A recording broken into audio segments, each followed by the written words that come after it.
Buenos días, buenas tardes. Lo digo por aquello del ajuste del reloj, ¿no? Que uno no sabe muy bien cómo saludarles o saludaros. Me parece que es mejor que nos tuteemos.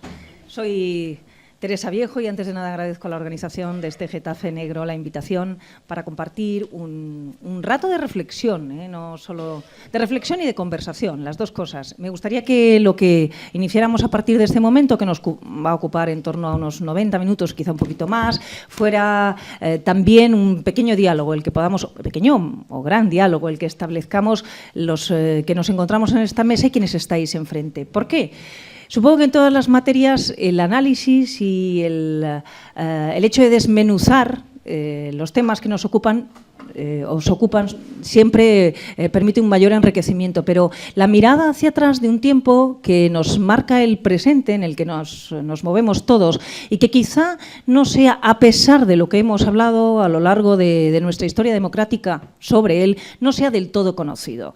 Creo que la transición es un momento histórico apasionante en el que suceden tantas cosas en tan poco tiempo, que lo contábamos Carlos y yo hace un instante, que a pesar de, insisto, de que se ha tratado de trasladar todo lo que pasaba, se nos escapan detalles y matices, es inevitable. La transición es enormemente singular, es un tiempo histórico, político, militar, también cultural, social, en definitiva, y con mayúsculas, intensísimo, que, y aquí os daréis cuenta todos, está aplaudido, sobradamente ponderado, reivindicado en cuanto a su espíritu por una parte de la sociedad, de la política, de la sociedad civil, la política, también incluso el mundo de las ideas, y sin embargo, y curiosamente en este tiempo presente, también está denostado. Es como si se tratara de ningunear, ¿no?, la trascendencia de aquello que se conoce como transición en lo que en este momento somos los españoles, en este aquí y ahora. Esa primera pregunta es la que deberíamos hacernos todos, con independencia de cuál puede ser nuestra profesión, ¿no? Todos, como ciudadanos de esta cosa llamada España, deberíamos preguntarnos si tiene la trascendencia que entendemos debe de tener o, por el contrario, lo hemos sublimado. Por otro lado, tengo también la sensación de que si el halo en torno a la transición ha sido tan poderoso es porque hay cierto espíritu, y entendedlo, si queréis, entrecomillado esto que yo voy a decir, hay cierto espíritu de improvisación en aquel momento que, sin embargo, se alía con el ingenio. A veces en los comportamientos humanos a veces, ¿no?, hay determinadas acciones o actitudes que no están especialmente analizadas. Sin embargo, funcionan tan bien y de una forma no íntima y personal, sino plural del conjunto, que cuando pasa el tiempo todos nos preguntamos qué sucedió para que aquello encajara como encajó si nadie había planificado aquel encaje. Bueno, pues tengo la sensación, y esto si queréis es un poco una reflexión personal en mi calidad de periodista, ¿no?, que puede contemplar después de bastantes años de ejercicio profesional el pasado con esa especie de óptica un tanto crítica. Tengo esa sensación, ¿no?, de que hubo cierta improvisación, pero encajó de forma exquisita. ¿Quiere decir esto que no hubo una hoja de ruta? Pues yo creo que coincidieron, se pusieron en común diferentes hojas de ruta, pero que a pesar de no estar no todas consensuadas entre sí, se plegaron todas a un bien común clarísimo.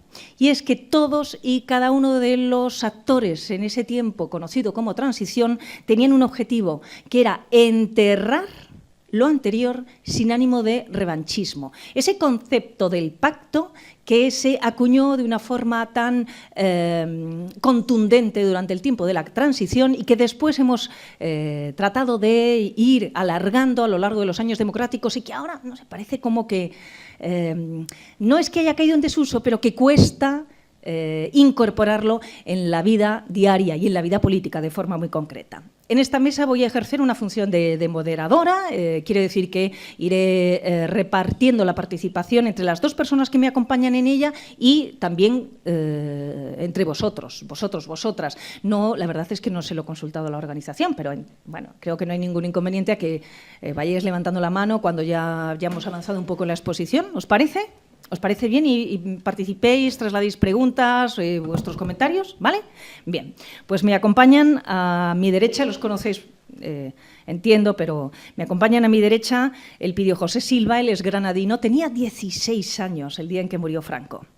Recuerda, no sé, quizá por estas cosas, ¿no?, que en el álbum de fotografías, de nuestra memoria, se nos queda siempre alguna imagen que no sabemos si tiene un peso brutal, ¿no?, en lo que somos, pero bueno, se quedan ahí y quizá habría que hacer todo un análisis psicológico para entender por qué se guarda esa imagen y no otra imagen. Recuerda Elpidio una imagen suya, siendo un chaval, cuando meses antes Suárez, que era presidente de lo que ya entonces era Radio Televisión Española, le entregaba una medalla, a él y a un grupo de compañeros, porque habían quedado campeones de tenis de mesa de equipos escolares. ¿Le marcaría Elpidio aquel momento? No lo sé. Pero bueno, ahí estaba él meses antes del fallecimiento de Franco. Es juez de carrera, su último destino, tengo la percepción de que todavía le duele, ese juzgado de instrucción número 9 de Madrid. En sus manos cayó en la instrucción del caso Blesa y, bueno, como sabéis, y no voy a mencionar más porque sería un debate mucho más amplio, esa instrucción le ha traído el alejamiento de la carrera judicial y muchísimos dolores de cabeza. Y a mi izquierda se encuentra un hombre que tenía 20 años el día que muere Franco y se cogió una borrachera monumental. Duró... No he dicho eso. Bueno, he dicho que estuvimos 14 horas tomando copa, 27 horas tomando copa, pero no que me emborrachara. Lo he intuido porque una de las cosas que vas ganando con los años, no digo de profesión periodística, pero sí de visión e intuición femeninas, es que se cogió una borrachera. No le he preguntado qué hizo en la borrachera. Bueno, estaba en Barcelona, residía en un piso de estudiantes frente a Sant Cugat del Vallès y recuerda que a primera hora de la mañana le despierta un compañero suyo, también compañero universitario que vivía en otro piso y le despierta porque le daba miedo quedarse solo en casa. Estas cosas, los miedos ancestrales, que no son individuales, sino miedos de toda una generación, ¿no? Que tiene mucho que ver eso con la transición, ¿eh? Hemos superado los miedos de generación, nos quedan ahora solo los íntimos, los de voy a perder el trabajo, me va a dejar mi novio, no me va a dejar mi novia, voy a poder tener hijos, no lo podré tener, cómo voy a morir, etcétera, etcétera. Bien. Empezaron a beber descorchando una botella de aquello que no se llamaba cava entonces, era champán, daba lo mismo donde se hiciera, si en los campos de viñas de al lado, en Francia o donde fuera, o en Albacete, da lo mismo. Y salieron a la calle y él cuenta una imagen que es muy visual y que podría arrancar perfectamente, como tengo ya esta cosa novelística que me acompaña, podría arrancar perfectamente una novela. No hablaba con la gente por la calle, solo se miraban. Y con todos los que se miraban sin hablar, sabían lo que estaban sintiendo. Después llegaron años de ejercicio profesional, muchos 16, Diario 16, Cambio 16, en fin, ha recorrido todas las redacciones del país y ahora está en uno de los mejores sitios donde se puede trabajar, porque también trabajo yo ahí, que es Radio Nacional. Dicho esto, voy a trasladar una pregunta a los dos, y es de perogrullo. ¿Qué es la transición? Hay un libro que os recomiendo para saber un poco lo que son transiciones. Es un libro por ahí perdido, igual lo encontráis, de Jett Bridge. Se llama Transiciones. Fue el libro de cabecera durante mucho tiempo de la mujer de Delano Roosevelt. Y lo que cuenta este libro es que cuando las personas comienzan un periodo de transición o de cambio, el cambio puede durar entre 4 años y toda la vida. Esto tiene que ver con la novela negra. No hay buena novela negra sin un personaje ambiguo, perdido y con bastante picante. La novela negra siempre investiga este tipo de situaciones donde la gente se encuentra delante de un cambio muy importante. Le pasa a Ripley y le pasa a cualquier protagonista o incluso actor secundario de una buena película de cine negro norteamericano. En el ámbito de la corrupción es difícil lo que es saber hasta dónde llegaría la novela negra, porque el corrupto no tiene nada que cambiar, lo tiene todo muy montado. En un país corrupto como España, por desgracia para todos nosotros, el protagonista fundamental de esa novela negra es el país. El país entero. El corrupto no tiene nada que cambiar, él va a su rollo. Pero el país sí se encuentra siempre ante un laberinto tremendo de cambios, de transiciones que se pueden prolongar La última creo que duró un poquito más de 100 años, ¿no? Después de que tuviéramos un percance con un acorazado que estaba atracado en Cuba. Esto duró más de 100 años. Y ahora estamos ante otro momento de transición, y la transición es una necesidad imperiosa, sentida, vivenciada, de cambiar. Fíjate que por eso que está apuntando, por eso que apuntas, Elpidio, enseguida cuando mencionamos palabra transición, yo pienso en tránsito, que no son evidentemente conceptos iguales, pero en el proceso de transición el país está en tránsito y quien, a título individual o de colectivo, quien anda en tránsito tiene un afán, que es llegar al final, pero si no llega nunca, si estamos en una transición permanente, en fin, que... Bueno, nosotros tuvimos, otra especialidad de las transiciones políticas en España es que se producen raramente a través de las propias personas que configuramos esta sociedad, que por ahora es una unidad política al sur de Europa, en una configuración peninsular muy curiosa, porque todos nos imaginamos perfectamente el mapa de España en nuestra foto con Portugal. Si pensáis, está Portugal siempre. Es otro de los detalles de nuestra historia y de nuestras transiciones. Y en este marco, realmente lo que ha pasado siempre, o casi siempre, es que la transición no la hemos hecho nosotros. Ha sido con una camisa de fuerza y está impuesta desde fuera.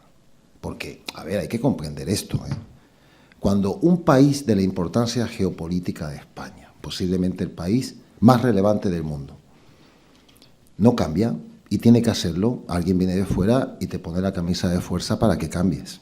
Voy a dejarlo ahí porque esta va a ser una pregunta interesante. Es hasta qué punto somos nosotros los artífices, los actores de nuestra transición, o viene motivada y presionada desde el exterior. Ha mencionado José Elpidio José, un libro, y yo es que tengo uno y lo tengo que enseñar porque ha sido un poco la cabecera para preparar este rato de conversación, que es el libro de Carlos Santos, 333 historias de la transición. Si no lo habéis hecho un vistazo, lo recomiendo, porque a veces hay que desmenuzar aquello árido que nos llega desde el pasado para tratar de entenderlo desde el presente, y él lo ha hecho con especial habilidad. ¿Qué es la transición? Bueno, primero una precisión que he querido hacer antes de tiempo, antes de que me dieras la palabra. Que no se emborrachó. De eso nada. Empezamos a tomar copas a las 7 de la mañana, pero y con una gran moderación seguimos tomando copas hasta las 11 de la mañana del día siguiente, pero con una moderación absoluta. ¿Qué metabolismo el tuyo, oye? Absoluta. Y hay que aclarar además que, porque puede parecer de muy mal gusto que unas personas beban por la defunción de otra persona, salvo que esas personas sean irlandesas, claro, que ahí sí es una costumbre muy arraigada, pero en aquel caso no se celebraba la muerte de nadie, sino se celebraba el inicio de una nueva etapa en la que todos sabíamos o intuíamos o deseábamos que nada volviera a ser como era antes. Esto da pie, además, a una primera definición de lo que fue aquella transición. Yo no soy un teórico ni de la transición ni de nada. Yo solamente soy un periodista que cuenta historias y que en este caso, en el caso de este libro, lo que hemos hecho ha sido poner en orden, en un ejercicio de memoria colectiva, aquello que yo tenía por mis propios apuntes de periodista o por mis propios recuerdos de ciudadano con los de más de medio centenar de personas de mi misma generación a las que le he pedido que me presten sus recuerdos, como quien pide cromos para hacer un álbum, ¿no? O fotos para hacer un álbum. Entonces, lo que sale de ahí es curioso, porque una de las conclusiones que salen es lo que José Elpidio ha dicho casi en su primera frase, que es que las transiciones no son cosas que ocurran de un día para otro. Y reflexión que es interesante. Hemos adelantado casi la conclusión nada más empezar, con lo cual por mi parte igual ya no hay mucho más que decir. Esta mañana celebraba oír decir a Pablo Iglesias en una radio, cuando le preguntaban por una de las propuestas suyas electorales básicas, el decir, bueno, es que no hay que hacer las cosas con prisa, porque los tránsitos son lentos. Digo, bueno, me parece que ya nos vamos enterando. A mí me había encargado la editorial un trabajo sobre el tránsito político, que duró lo que duró, un par de años tras la muerte de Franco, el tránsito institucional, digamos, de una dictadura a una democracia, pero cuando me puse a trabajar en eso me tuve que ir muchísimo más para atrás para entenderlo, incluso a épocas en las que yo no era un crío, o no había nacido, o no tenía uso de razón. Era imprescindible volver al trabajo que había hecho muchísimas personas en los años 60. Y luego cuando dices, ¿cuándo terminó aquel proceso? Digo, pues yo qué sé, yo el libro lo termino cuando las elecciones democráticas, cuando muchas personas, muchos abuelos y padres pudieron decir por primera vez, pues yo es que resulta que tengo un carné de socialista o un carné de comunista, y ni sus hijos ni sus nietos lo habían sabido hasta ese día, porque habían estado condenados, aparte de algunos casos de las penas de muerte tras la guerra que no llegaron a cumplir, pues al silencio durante 40 años. Entonces, para mí acaba esa noche, pero podía acabar perfectamente en 1985, cuando un grupo de golpistas convertidos ya en terroristas intentaron reventar con una bomba a la familia real en un desfile militar en La Coruña, cosa que, por cierto, el gobierno de entonces, socialista, ocultó, porque pensaban que era de mal gusto y podía ensuciar nuestra imagen de cara al inminente ingreso en la Comunidad Europea, que se llamaba entonces la Unión Europea. Eso es una cosa curiosa, porque ese gobierno, el mero hecho de que un gobierno democrático pensara que podía ocultar una información de esa magnitud a los ciudadanos en el 85 da una idea de que todavía había unos ciertos elementos de fragilidad en esa democracia naciente en el 85. Por tanto, para mí, en el libro más o menos empieza en 1959, cuando... perdón, os juro que no he venido a hablar del libro, para nada. Yo lo que he venido es a participar en esta reflexión colectiva y además me interesa mucho el planteamiento, ahora iré a ello. Pero digo, empieza en el 59, cuando vinieron por primera vez a España los hombres de negro, en eso que en los libros de historia convencionales aparece como el plan de estabilización, pues bueno, los hombres de negro, que llegaron aquí con sus trajes negros, sus corbatas negras, se bajaron en el aeropuerto de Barajas, aquí al lado, a las 11 de la mañana del día 21 de junio del 59, y le dijeron al gobierno lo que tenía que hacer si no quería ya hundirse definitivamente en la salsa de su autocracia. Y a partir de entonces empezaron a pelearse las familias del régimen, luego entran en escena los mineros, comisiones obreras, entran en escena los curas que dejan de dar la espalda al pueblo en las misas y empiezan a mirarlo de frente, entra el espíritu evangélico, la corrosión interna del poder, en fin, muchas cosas que van ocurriendo. Y en definitiva, ¿qué es la transición? Es muy sencillo. Aquella transición fue el tránsito, se dice pronto, de una dictadura a una democracia equiparable a las 10, 12, 15, 20. Podemos discutir un poco, pero vamos, a 25 no llega, más consolidadas y más avanzadas de la Tierra en su momento. Eso es lo que ocurrió, y no lo hicieron 4 políticos en un despacho, lo hicieron muchísimas personas, entre ellas nuestros padres. Yo, con esto, yo creo que tendría que participar en esta charla, porque en la que yo vengo sobre todo a escuchar quien ha escrito este texto, porque esto se titula La caída del régimen del 78. ¿Fue una transición o una traición? Sea como sea, no resultó ideal, aunque quizás sea demasiado fácil la demonización retrospectiva. Hecho no siempre con luz y taquígrafos, hoy el régimen surgido de los pactos de la transición hace aguas, el bipartidismo está en crisis y emerge la corrupción política, económica e institucional. Hemos entrado en la fase final del régimen del 78, el planteamiento es sumamente interesante, y en la parte que tiene de presente inmediato, y en algunos de los aspectos puedo estar de acuerdo, no en la parte que tiene de pasado. Esto no, de secreto nada, la gente hablaba en la calle a pecho descubierto y a riesgo de que le saltaran un ojo o de que le costara la vida, y esos también fueron agentes de aquel proceso, aquellas personas sin nombres ni apellidos que salieron en mansalva a la calle. Pero, y respecto a lo del régimen, que creo que hablaremos largo y tendido, pues no, ese régimen no está en entredicho, ni espero que esté nunca, porque era tan sencillo como un régimen democrático. Otra cosa es que un régimen democrático se puede perfeccionar a sí mismo. Vamos a hacer una cosa, y es de todo lo que está apuntando Carlos, de lo que apuntan los dos, ¿no? Pero Carlos de alguna manera ha hecho como una especie de resumen rápido. Vamos a ir esbozando diferentes ramas para desbrozar, ¿no?, todo lo que nos apunta. Pero me voy a quedar con algo que habéis mencionado los dos. En principio, bueno, todos eran conscientes de que había que ir hacia un camino que ya porque el anterior no servía. Es decir, lo que estaba por llegar no se sabía muy bien qué era, pero era nuevo. Seguro. Era nuevo. Y luego, ¿estamos de acuerdo que esa transición, y a mí me parece que es un enfoque nuevo, no nace de la propia esencia de este país, sino que viene también impuesta y marcada por una locomotora internacional? Claro, yo, por ejemplo, mi opinión sobre la transición política cuando yo estudiaba la carrera de Derecho era muy crítica. No veía que hubiera nada que celebrar, ¿eh? Éramos un grupo de estudiantes en la Facultad de Derecho de Sevilla y de profesores que veíamos que era una farsa, pero vamos, fabulosa. No hay una transición política real desde la sociedad española en ningún momento. Y la prueba es que hoy la sociedad española todavía no sabe organizarse, le cuesta. No hay un tejido, un músculo democrático. La equiparación de nuestra democracia formal con el pequeño incidente del golpe de Estado, que normalmente se llama golpe de Estado de Tejero, que es otra gran falsificación histórica, ¿no? Eso no está homologado con ninguna democracia occidental. No lo está. Punto por punto. Nosotros hoy estamos peor que en el franquismo en Estado de Derecho.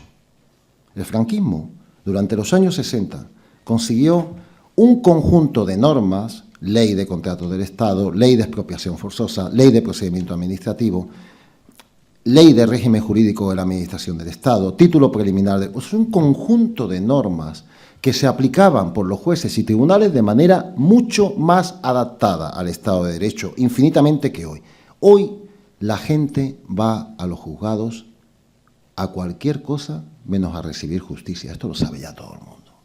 Yo lo sabía antes como juez y ahora como abogado ya estoy escandalizado hasta un punto. En este país tenemos un cliente de esta naturaleza. En este país a una persona decente le pueden quitar una vivienda o un local de negocio con 4 cositas en el juzgado, sin que tenga nada que ver. Un día va y ya no puede entrar. No lo voy a explicar porque nos salimos de la transición política. No, y sobre todo porque vamos a guardar después, si os parece, para más adelante, cierta revisión de diferentes sectores o aspectos de nuestra sociedad para ver si se han cumplido o no los requisitos de la transición, democráticos de la transición. Y entiendo que la judicatura... Es que la transición no la fue... judicatura no, para el pidió. No, la transición no fue hacia la democracia. ¿Hacia qué cosa Hay que fue? contar bien lo que fue la transición. La transición política tenía que resolver un problema de sucesión del régimen. Franco ha muerto. Hay que buscar una manera de salir adelante. Y, evidentemente, desde el punto de vista de lo que eran nuestros socios internacionales, el formato, en principio, tenía que ser democrático, pero no había una percepción clara de esa democracia en el país. Es que no podía haberla. Después de 40 años de franquismo, con una guerra civil de por medio y lo que fue la Tercera República, la Segunda República, era imposible crear esto. Que había un ánimo, que había una cierta efervescencia, pero lo fundamental es que este país tiene que estar regido. Y por eso se llama régimen. El régimen alude a este concepto donde no hay un adjetivo democrático. Es un motor que funciona, el régimen del motor. Y ya está. Y voy resolviendo los temas, como lo ha hecho siempre el régimen, Carlos. en pandas corruptas que se lo reparten. Yo no quiero entrar en debate sobre esa cuestión. Yo solamente contaré mi propia percepción de la historia tal y como la recuerdo y como la viví.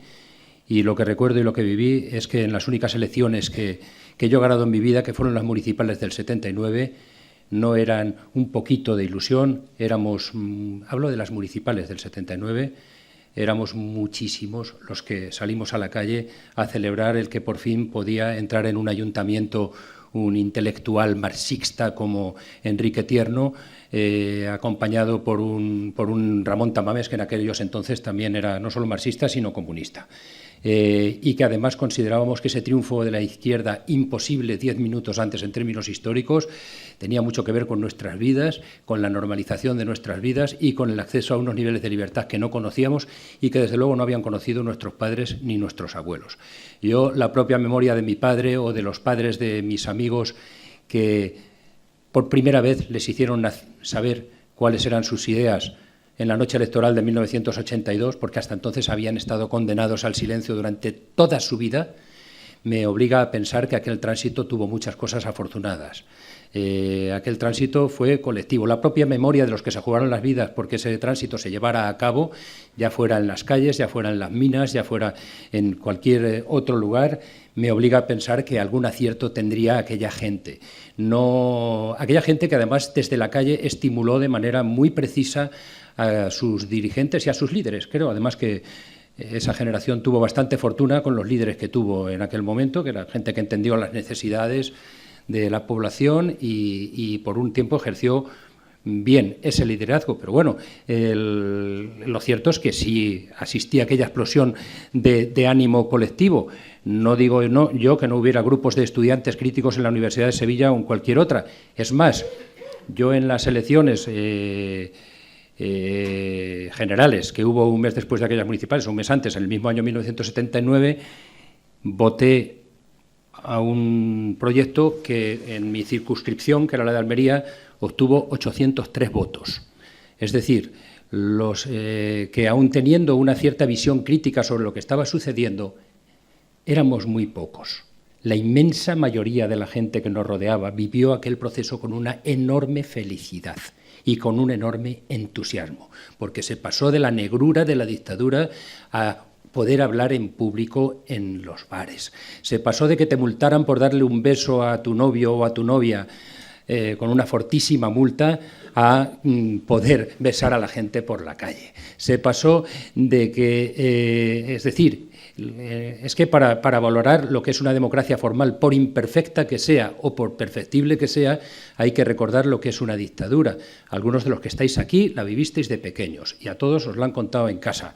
En las dictaduras, hasta los guardias municipales se creen que tienen derecho a pegarle bofetadas a los niños porque van en pantalón de deporte o porque están jugando con el grifo de una fuente pública. Y mientras sus padres pues están obligados a ponerse firmes a cantar el cara al sol delante de una iglesia donde está el listado de los caídos de un bando en una guerra civil.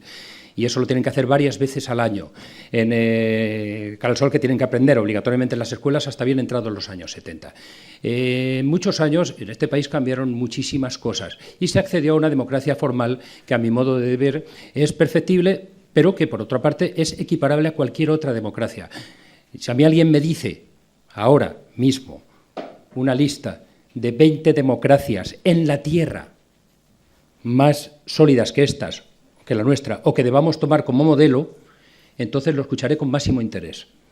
Pero si no, pues yo estoy razonablemente contento con lo que construyó aquella generación. Voy a pedir una cosa. A partir de ahí y de lo que luego de lo que luego hayamos hecho en las décadas posteriores, ese es otro debate. Y digo hayamos hecho porque yo a esto se podría decir, hombre, cada uno tiene los políticos o los líderes que merece, pero yo voy más allá. No tenemos lo que merecemos, tenemos lo que somos. Los políticos que somos, los jueces que somos y los periodistas que somos. Bueno, vamos a hacer una cosa, porque podemos enredarnos en el intentar debate de ¿nos sirve o no nos sirve Suecia, la transición? Noruega, Finlandia, Islandia, Canadá, Estados Unidos de América, Bueno, Gran Bretaña, recuerdo que Estados Francia, Unidos, Italia, no llegarás a 20. Alemania, Estados Unidos, todas estas democracias son infinitamente más reales que esta. La Convención de los Derechos del Niño no está suscrita, por ejemplo, por Estados Unidos, ¿eh? Es que el funcionamiento de una democracia no es solamente un tema de guiños. Pero no entremos en ese debate porque me parece que es un sí, pero deberíamos ¿Qué jarta de monarquías? Lo primero que has importante citado son 3 o 4 monarquías. Una cosa, tengamos ese debate, pero justo al final y que puedan participar quienes están enfrente.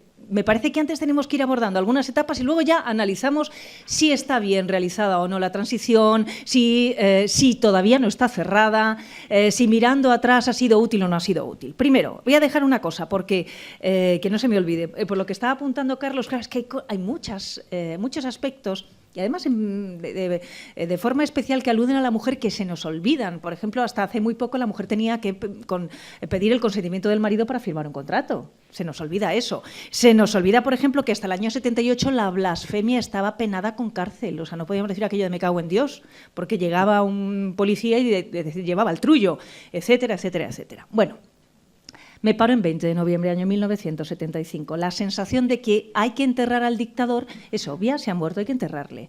La sensación de que después de eso viene enterrar al franquismo es evidente.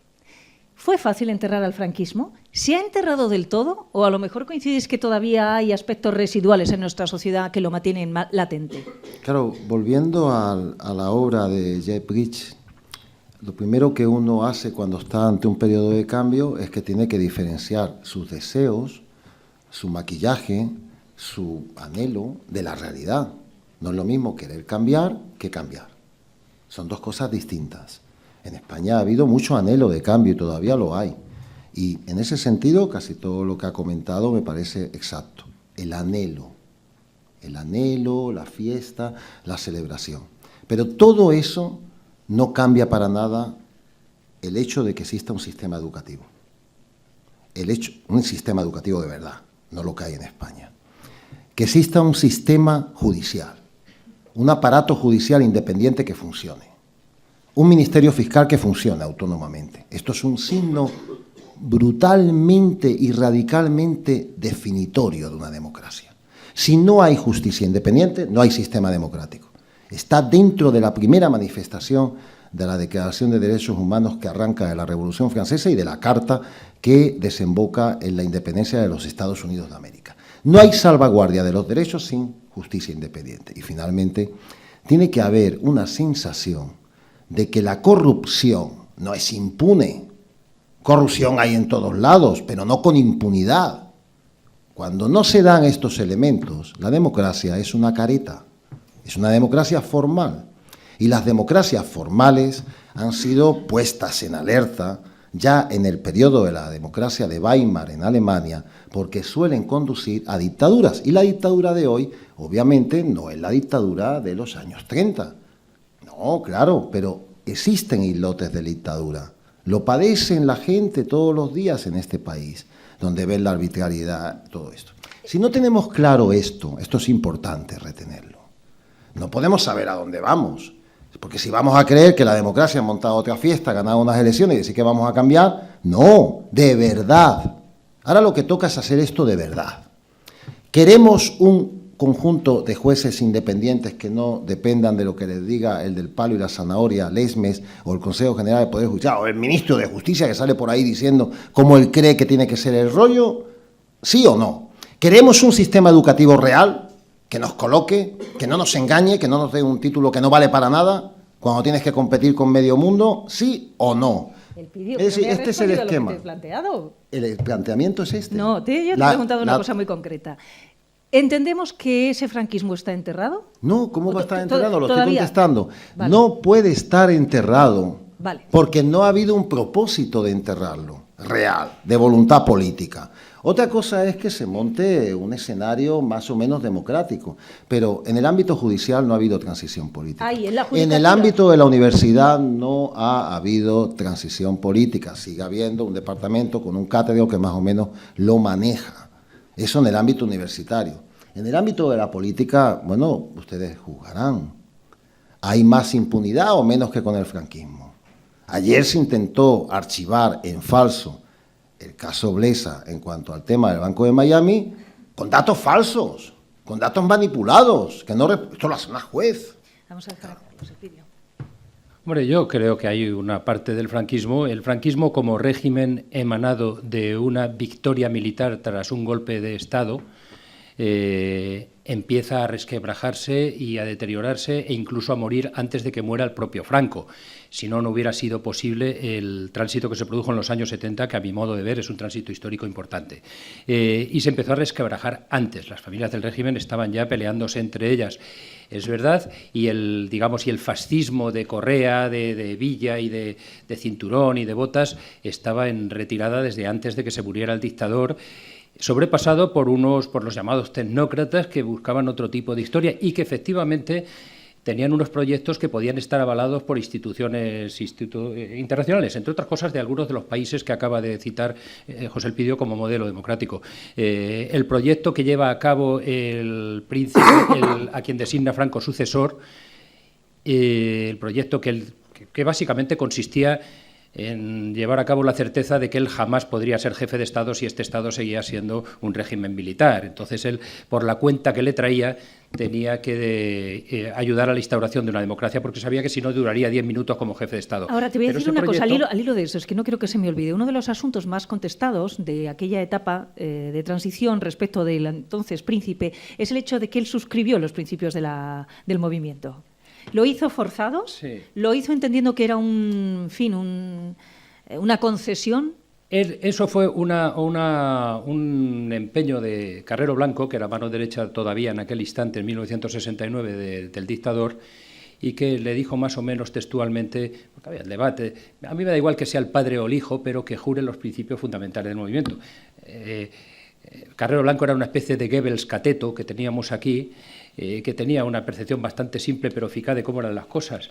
Entonces, pero en eso fue muy poco eficaz, porque a ese joven aspirante a jefe de Estado tenía un asesor que era Torcuato Fernández Miranda, que era catedrático constitucionalista y que le hizo notar que eso no suponía que ese juramento no suponía un especial problema. Que toda ley que se aprueba puede ser derogada, sí, algo decía, así, ¿no? Todas las leyes llevan en sí mismas el principio de su propia derogación, por tanto tú puedes jurar, al jurar esa ley, juras la posibilidad de derogarla. Un planteamiento más o menos que luego lo llevaron además a sus máximos extremos con la propia ley de reforma política aprobada en diciembre de 1966. Estas son las historias de aquella transición. De verdad es que es una farsa.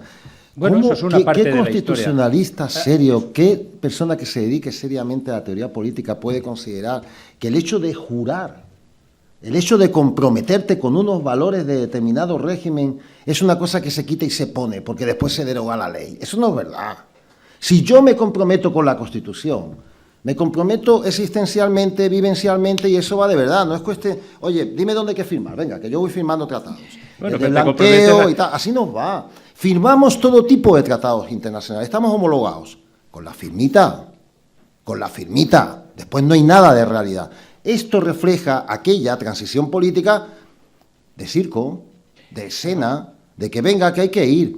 Pero si un jefe de Estado se compromete con un esquema de gobierno, a mí me parece que eso desde la democracia británica sabemos que es muy importante. Porque si pensamos que da igual, que se deroga y cambia, ¿dónde está la estabilidad del Estado? El hecho es que esa teoría, que yo ni quito ni pongo, y luego fue avalada por los ciudadanos. Es decir, hubo en 1966 un referéndum, cuando esto se lleva a sus máximos extremos, para la disolución de aquella parodia de Parlamento que eran las Cortes franquistas. Eso que pasa en los libros, el harakiri de las Cortes lo llaman, a mí no me gusta esa expresión ni la utilizo, pero lo cierto es que aquello fue avalado por los ciudadanos. Yo, en aquel momento, que tenía capacidad para votar, yo no conocía a la izquierda clandestina, alguna era ya tolerada, pedía que la abstención en aquella votación que propone Suárez. Proponía la abstención. Es que yo creo que aquel momento es el verdadero, sí, es el catalizador real. Pero la derecha, más, no derecha, sino los sectores del franquismo más férreos que querían que se ganaban a cualquier cambio, proponían el no en aquel referéndum.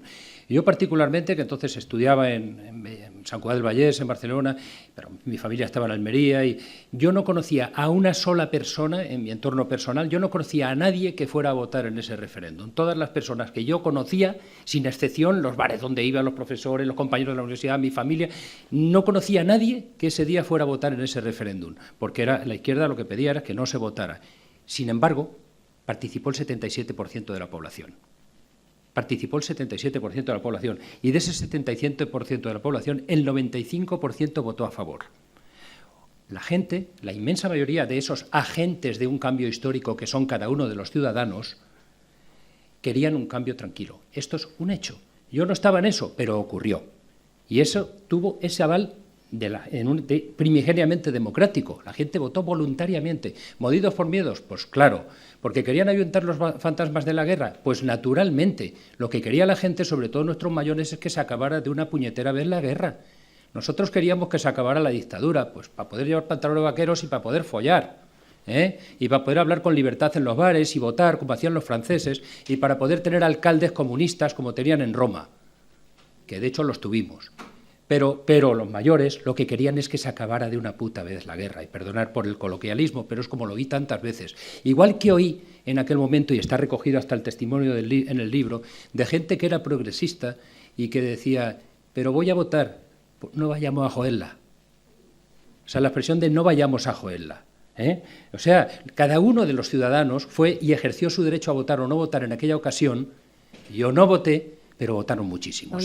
Un respeto. Igual que yo, cuando sale la canción del lanzamiento de Diario 16, hizo un buen papel los medios de comunicación en ese periodo. Hay que contar la historia de esa canción, claro, porque bueno, la cuentas tú, la cuento yo. Esa canción que es la que animó a votar a todo un país Libertad sin ira, la canción de Harcha. Bueno, esa es otra. El habla pueblo habla, es que tenían un parentesco. Pero la canción se escribió para una campaña publicitaria, que no lo sabemos. Del Grupo 16. Cuando del Grupo 16, habla de Rafael Valadés, que era el publicitario. Libertad, sin ira, libertad, cuando metes ahí en Google te sale la canción de Harcha, libertad, no. Libertad, Libertad sin ira no es una canción de Jarcha. Esa es una idea directa de Juan Tomás de Salas, editor del Grupo 16 y una persona que hubiera matado por la libertad ajena. Pues era un enamorado de la defensa de la libertad, y él promueve editaba ya Cambio 16 y quería sacar un periódico que era Diario 16. Lo quería sacar nada más morir Franco. No consiguió sacarlo hasta otoño del año siguiente, porque entre otras cosas él no tenía en el Consejo de Administración al País, no tenía a Fraga entre los accionistas, el País se le adelantó. Y propuso que se promoviera con una cancioncilla, que era un poco los jingles publicitarios de la época. Y se fue con su idea escrita a este publicitario, a Rafael, que era un gran publicitario, el que se había inventado también aquello de la sala, pon tú las salas de Iberia, y yo, Hacienda somos todos, también. Un montón de cosas. Sí, sí. Y se lo propuso, y juntos hicieron más o menos los versos. Y el publicitario se fue a dos conocidos, Armenteros y Herrero, me parece que se llamaban, dos conocidos compositores, el de Libre, de un montón de canciones que tenéis algunos, los mayores en la mente. Cuéntame, por ejemplo, sí. La canción de Cuéntame. Y ellos pusieron la música. Y entonces decidieron qué grupo la cantaba y se lo propusieron a Jarcha. Y los de Jarcha hicieron incluso un debate interno porque ellos eran andalucistas y tal, y decían, hombre, eso es meterse en una aventura comercial, no está bien, pero al final decidieron meterse en la aventura comercial que los hizo de oro, dicho sea de paso, o que por lo menos los puso en el mapa. Pero esta canción era pura inspiración de Juan Tomás de Salas. Yo cuando oí por primera vez en mi vida esa canción no me gustaba, porque decía su hembra, su paz, o sea, tenga su hembra, su hogar y su fiesta en paz. Era demasiado, para mi modo de ver, conservadora. Pero es un hecho que la inmensa mayoría de los ciudadanos de aquel tiempo apostaron por ese modelo de transición. Yo estaba en esa minoría, yo saqué 803 votos, la cosa que voté en el 79, mientras el Pidio estaba diciendo esto es un desastre con otros compañeros de la Universidad de Sevilla. Yo también pensé que era un desastre cuando mi opción política sacó 800 votos, pero eran solo 800. Millones y millones de personas querían otra cosa, un cambio tranquilo, y querían ahuyentar de una vez la guerra civil. Y la guerra civil terminó en estos años, no solo la dictadura. A ver, Elpidio, rápidamente quiero, puesto que tú lo has mencionado, que nos vayamos a la prensa de la transición. Elpidio, ¿le respondes o no? Sí, no, a ver, no puedo considerar en absoluto que la gente quisiera ese modelo de transición política, porque todos sabéis que estos montajes de referéndum y tal someten a la gente a votar algo y no saben lo que votan, porque es una trampa. Es decir, la transición política no cabe en una pregunta de un referéndum. Nadie sabía cómo se iba a hacer eso. Nadie sabía que las cloacas del franquismo, que incluso controlaba mejor Franco que la democracia, se iban a liberar y se iban a adueñar de la democracia. Nadie sabía cómo se iban a colocar todas las piezas de la corrupción para perpetuarse durante más de 30 años, y lo que queda si no somos capaces de detener este proceso de deterioro. Nadie sabía que se iba a terminar en un proceso autonómico, ambiguo, donde las competencias no iban a estar claras y donde íbamos a tener el problema de Euskadi y el problema catalán. Es que no se sabía nada de esto. La transición es una bomba de relojería que se va desplegando de una manera muy amplia, que va pisoteando a la gente de una manera lenta, y todavía hasta hace poco había quien decía que la crisis había sido por el ladrillo. ¿Qué ladrillo? La crisis es una transición montada sobre una farsa que permite que determinados despachos, no más de 15, manden en un país. Esto es la transición política. Y eso no se votó. La gente lo que votó, bueno, pues podía votar un poco por dinámica o por inercia, pero la gente yo creo que no votó a la corrupción. Votaron, hombre, naturalmente, eso no tiene nada que ver, pues eso faltaba, pero los 200.000 militantes que tenía el Partido Comunista de España, que era el que se había hecho notar de una manera muy activa en la lucha contra el franquismo en los años anteriores, y cuando dio los carnés en el 76 resultó tener unos 200.000 militantes. En aquel momento el PSOE tenía 400 o 500. Esos 200.000 militantes tenían una opción de futuro clara que venía siendo ya consigna de su partido desde los años 50, desde finales de los años 50, que era la reconciliación nacional. La gente quería la reconciliación nacional, incluso la gente más activa, no los que estaban en los despachos, los que estaban en la calle arriesgando su vida y su integridad física, querían la reconciliación nacional. E incluso te hablo de esas personas que están avaladas por el sufrimiento directo de la dictadura que tuvieron muchos de ellos. Y esto ocurrió. A mí, para mi modo de ver esta historia, yo estaría encantado de poder discutir sobre mi libro. No es el caso, pero cuando me preguntan ahora escenas de estas 333 básicas, para mí una es el acuerdo, no el acuerdo, una reunión que tuvieron de 5 horas Adolfo Suárez, un falangista que se llevaba muy bien con el Opus y que era hijo de republicanos, pero eso no lo sabía nadie, y nieto de republicanos, y un comunista que venía de la clandestinidad y del exilio como Santiago Carrillo, que durante 5 horas se reúnen en un chalet del empresario, del abogado Mario Arbero, y que no se habían visto jamás. Suárez convocó aquella reunión a pesar de los consejos en contra que le daban un grupo de allegados. Había muy pocas personas que sabían de esa reunión, y en esa reunión en la que no pactan nada, se toman las distancias, se miran, deciden fiarse uno del otro y deciden que hay que pactar, por tanto, que hay que ceder. Y en el tiempo siguiente, que es el tiempo de los pactos de la Moncloa, de esa reunión sale el espíritu de los pactos de la Moncloa, que a su vez son el embrión del pacto constitucional. En ese tiempo se cedió. Cedieron todas las partes, se cedió. Por cierto, que los protagonistas de este episodio, pocos despachos se ocuparon luego porque fueron expulsados del poder político en los años siguientes, tanto Carrillo como Suárez. Eso es una cosa curiosa.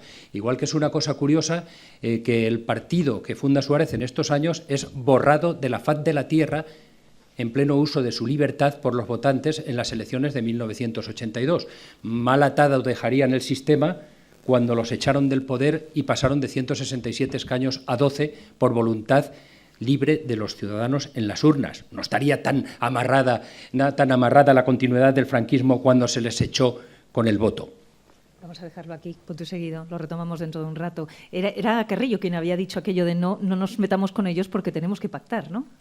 Sí. Eso en 1963... Fue por sí. aquella Radio España... Radio España Independiente. Independiente, ¿verdad? Que era sí. radio, la llamaban una de las características de que la transición sea una farsa, es una breve nota que tengo que hacer, porque es que si no, no sé... Es que lo que se ve en la política no es la realidad.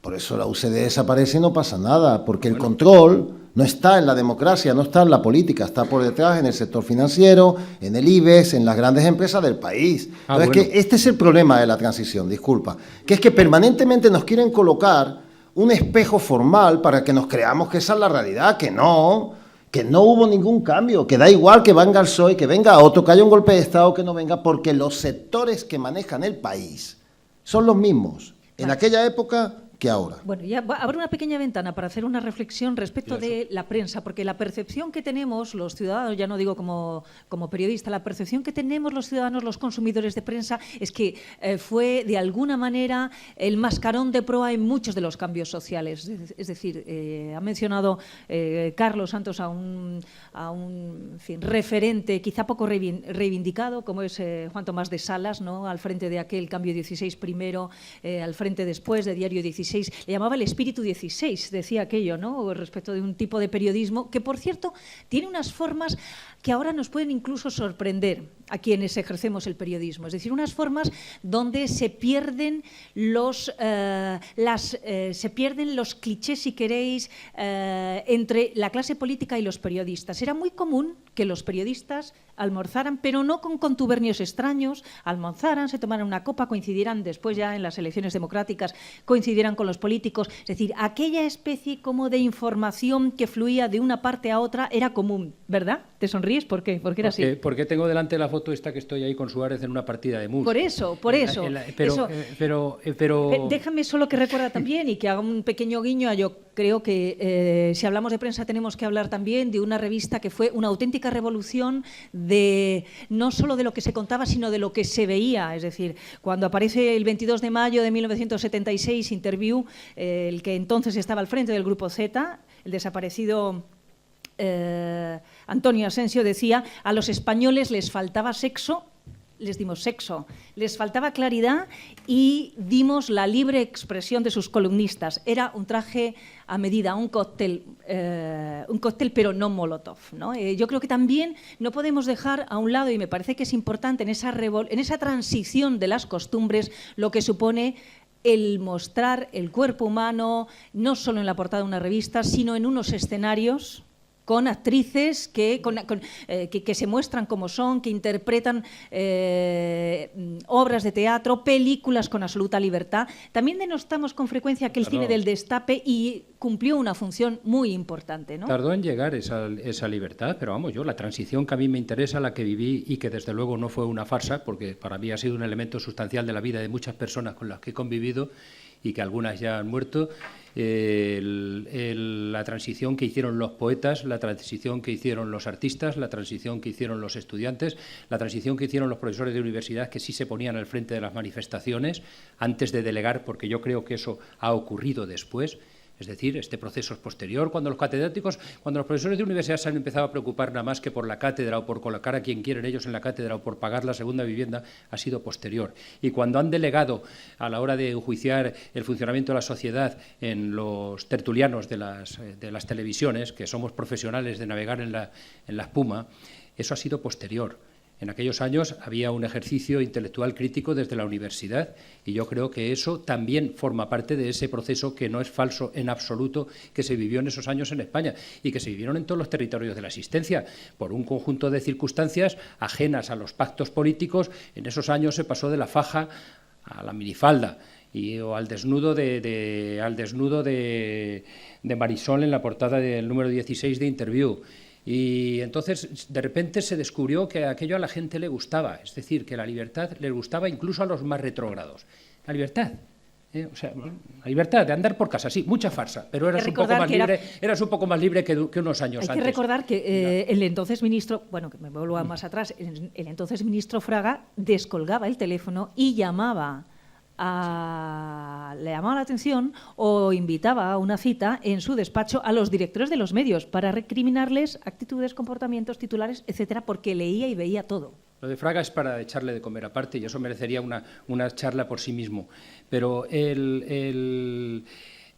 que hay que recordar es que, como recordaba antes Teresa, es que gracias aquellos pactos de la Moncloa, de los que se conoce y se habla sobre todo de su dimensión económica, llevaban una segunda parte que era exactamente igual de voluminosa que la otra, en la que se deciden cosas tan inocuas como que la mujer pueda, como que ya no sea delito el consumo de anticonceptivos, o como que ya deje de ser delito el amancebamiento, que tal como estaba planteado en el Código Penal era absolutamente lesivo y discriminatorio hacia la mujer, o que deje de emitirse por obligación en las radios públicas y privadas lo que todo el mundo llamaba todavía el parte, que era el boletín informativo, que había nacido como parte de guerra en 1939. Y eso ocurre 2 años después de la muerte del dictador, en octubre de 1977, en aplicación de los pactos de la Moncloa. Hombre, esos son cambios, en la vida cotidiana de la gente son cambios muy serios y a mi modo de ver muy felices y además fruto de un esfuerzo colectivo.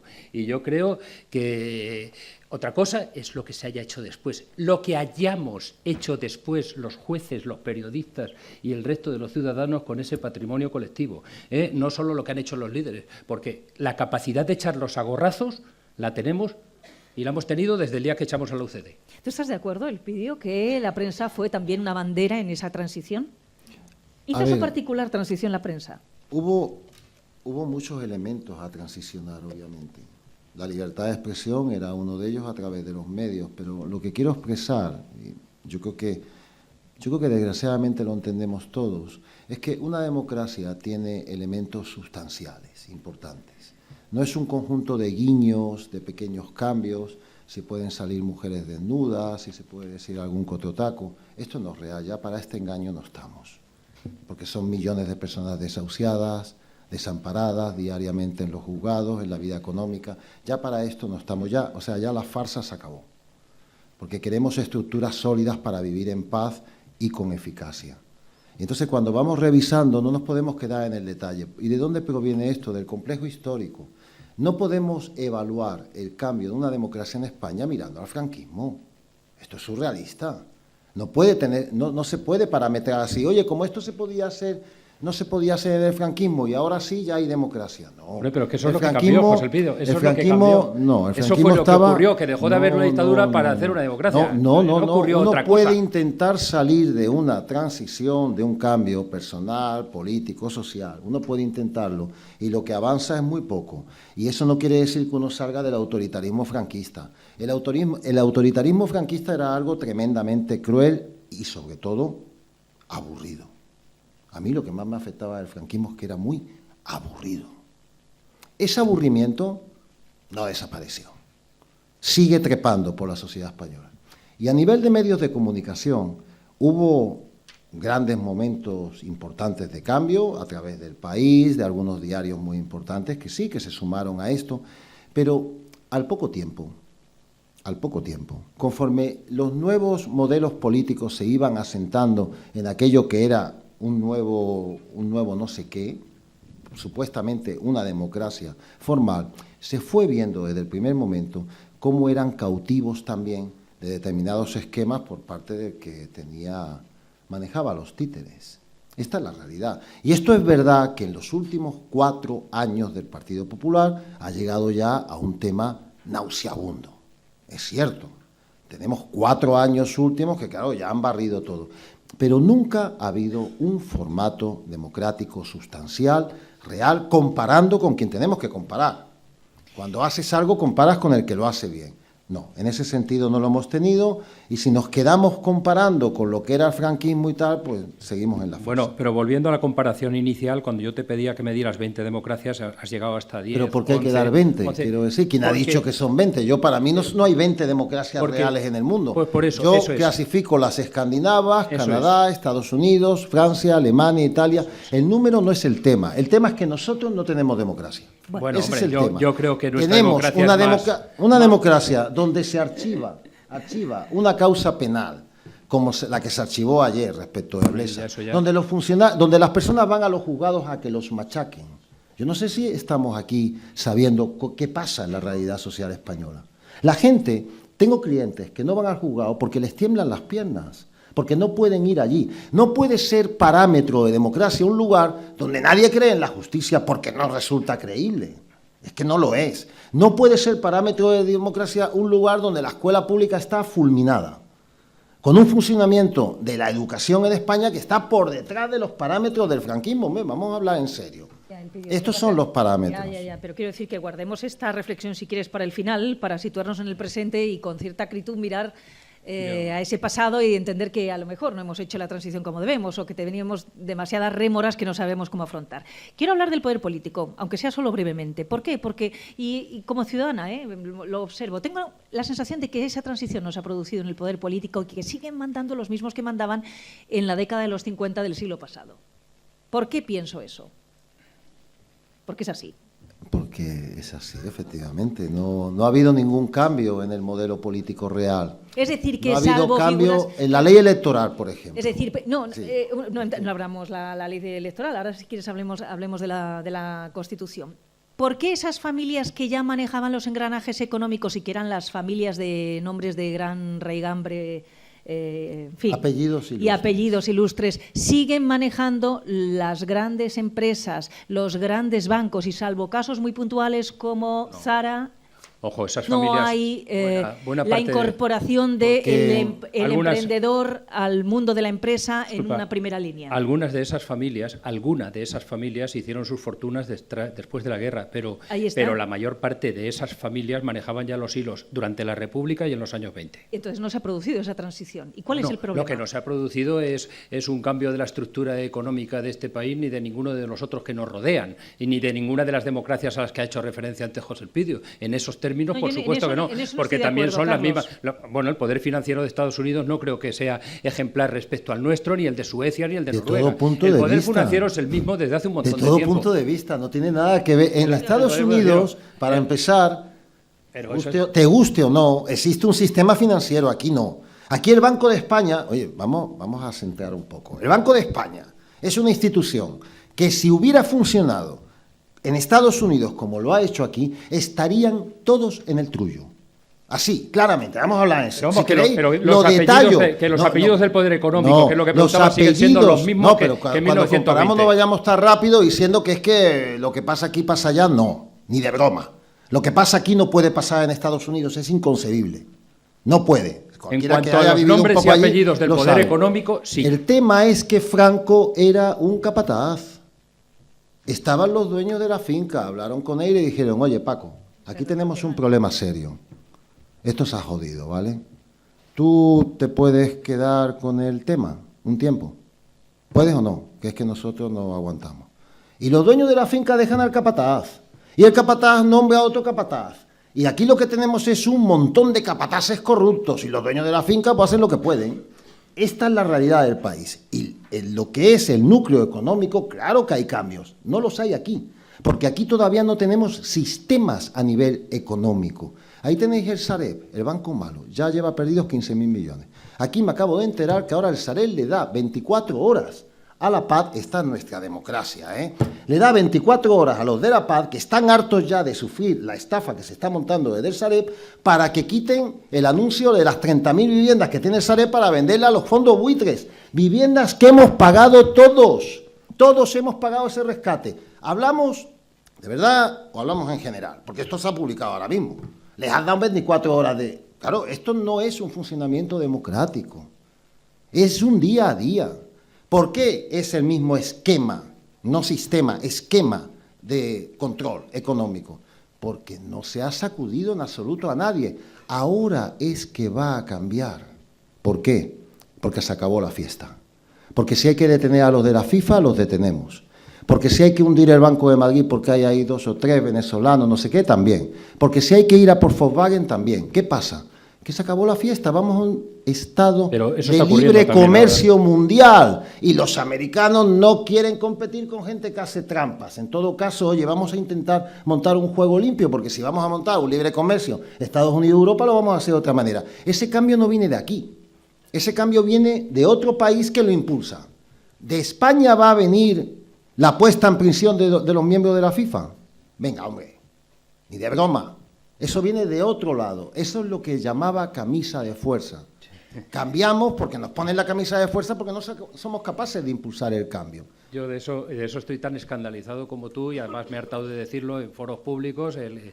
Yo no podía, no me cabe en la cabeza el que unos tíos estén robando enfrente del Ministerio del Interior, o sea, porque el Banco de Madrid, además está curiosamente en una plaza que no es la Plaza de Colón, sino que se llama de Margaret Thatcher, lo que no deja de tener un simbolismo interesante. Ese cachito de la Plaza de Colón donde está el Banco de Madrid se llama Plaza de Margaret Thatcher. Entonces, el que estén ahí robando y que tenga que venir una orden de Estados Unidos a través de Andorra no deja de ser una cosa curiosa, y en su día lo hice notar con todas las letras mi sorpresa y mi espanto. Eso es otra historia. Eso estamos hablando de nuestra capacidad, pero vamos, yo creo que los gobiernos de la democracia, una vez que ya no había que luchar contra un dictador, se adormecieron. Los partidos políticos que habían hecho el tránsito constitucional desaparecieron del mapa, muchos de ellos, unos por sus propias limitaciones y otros porque los echó la gente libremente. Y luego habrá que buscar responsabilidades en quienes tenían que haber desarrollado todo aquel patrimonio y quienes se han gestionado ese patrimonio en los últimos, ojo, que se dice pronto, 37 años. Y alguna responsabilidad tendrán los políticos, pero alguna tendremos los periodistas, alguna tendrán los funcionarios, alguna tendrán los jueces que han vivido felices con ese sistema judicial tan corrupto y tan endemoniado y muchísimo peor, según te he oído decir, que el del franquismo durante estos 37 años. Alguna responsabilidad tendremos todos. A mí no me ha parecido, ni siquiera ahora, que haya habido una respuesta masiva como tenía que haber habido a los problemas que por primera vez en generaciones han tenido los ciudadanos. Al final las mareas las han protagonizado joder, siento la simplificación, pero la quiero que se entienda como lo que es, como una caricatura. Al final los que han salido a la calle para defender el sistema sanitario eran los pobres interinos. Tampoco han salido las masas, Tampoco ha salido la ciudadanía a saco a defender en toda España el sistema sanitario, como a mi modo de ver tendría que haber salido. Tampoco han salido las masas, han salido los que estaban más directamente afectados, y lo mismo ha pasado con la enseñanza. Y yo bien que lo lamento, porque yo creo en la capacidad de regeneración de la democracia, incluida esta democracia que tenemos, entre otras cosas porque es la que tenemos y de la que somos corresponsables. Bueno, ¿sabéis lo que pasa? Que es que por más esfuerzo que yo hago, como si tirara del hilo de la cometa hacia el pasado, vosotros vais al presente, lo que quiere decir que... Ya sabes que la historia es ver el pasado desde el presente. No hay otra manera de ver la historia. Nosotros podemos tertuliar de lo que queramos, pero mi competencia es tratar de hacer un pequeño repaso a ese tiempo de la transición, para eso sí sacar conclusiones en el momento en el que estamos. Bien, tengo la sensación de que uno de los aspectos más frustrantes respecto de la bondad del tiempo de la transición es, la bondad o no del tiempo de la transición, es aquel que nos anima a reflexionar sobre el Estado territorial. Y ahí nos tenemos que remitir a la Constitución, a veces la hemos abordado de puntillas en esta charla que llevamos, pero vamos a hablar de ella.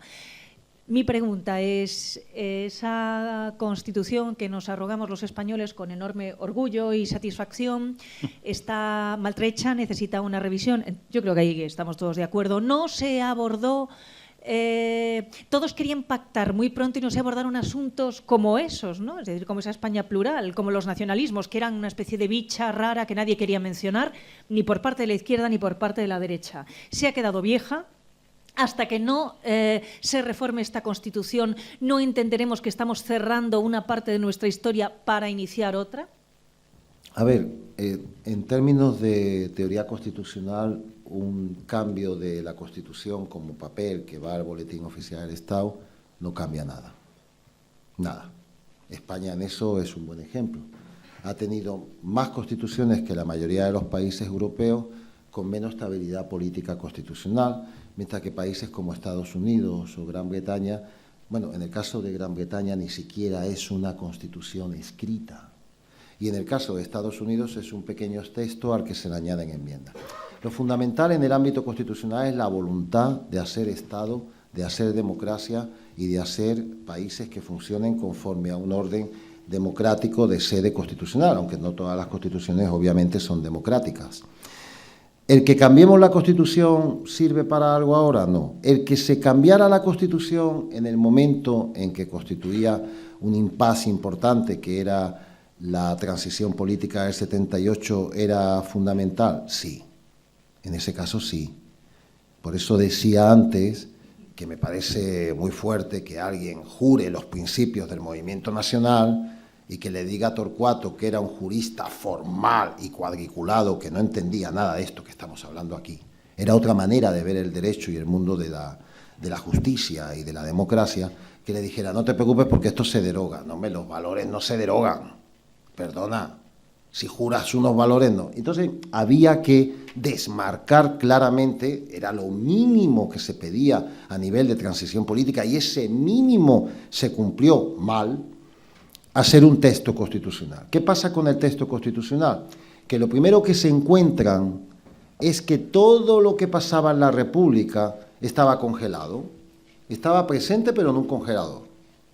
Entonces tenían Cataluña, Euskadi, Galicia y Andalucía, que por poco entra dentro de las cláusulas que preveía la Constitución de la Segunda República para formar una especie de Estado o autonomía independiente, en el sentido de tener una serie de peculiaridades históricas muy destacadas. Los andaluces obviamente estaban ahí pendientes, oye, que yo quiero esto, y ya estaban elaborando el tema de la famosa deuda histórica, que es una cosa de verdad de manipulación política extraordinaria, muy bien articulada por la comunidad autónoma andaluza. Había que hacer un texto constitucional que resolviera este pequeño problemita, porque el Estado franquista era un Estado exacerbadamente centralista. Todo pasaba por Madrid. Eso constituía parte de la pobreza del Estado español, esa forma de centralismo que no funciona. Madrid no funcionaba, ahora tampoco funciona. Oye, ya que no funciona, mira a ver de qué manera repartimos esto, porque es que no lo ponéis en orden. Esto es de la época de Quevedo, esto ya nos lleva más allá de la transición. Esto es un problema histórico complejo. Lo podéis leer en George Parker o cualquiera de estos autores y más o menos vais viendo lo que pasa.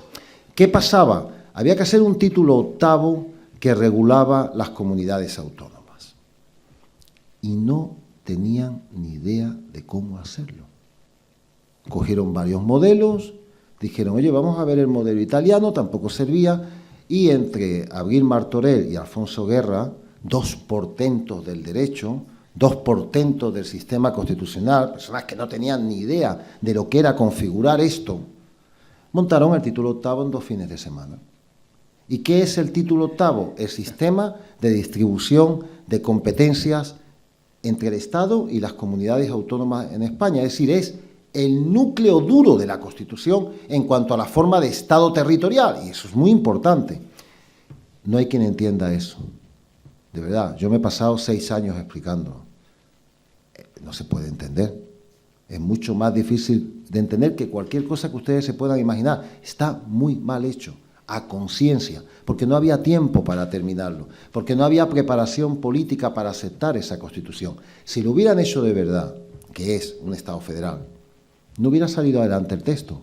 Por eso digo que no había una preparación democrática real para seguir adelante. Se utilizaron trampas, oye, le llamamos título octavo, reparto de competencias, ya está. Oye, bueno, no pasa nada. Por papel lo aguanta todo, hasta aquí hemos llegado con este pequeño problema que tenemos en Cataluña de la independencia. Yo ahí no quiero simplemente dar un testimonio, no una opinión. El debate constitucional en Portugal después de la Revolución de los Claveles duró 3 meses y en 3 meses hicieron una Constitución.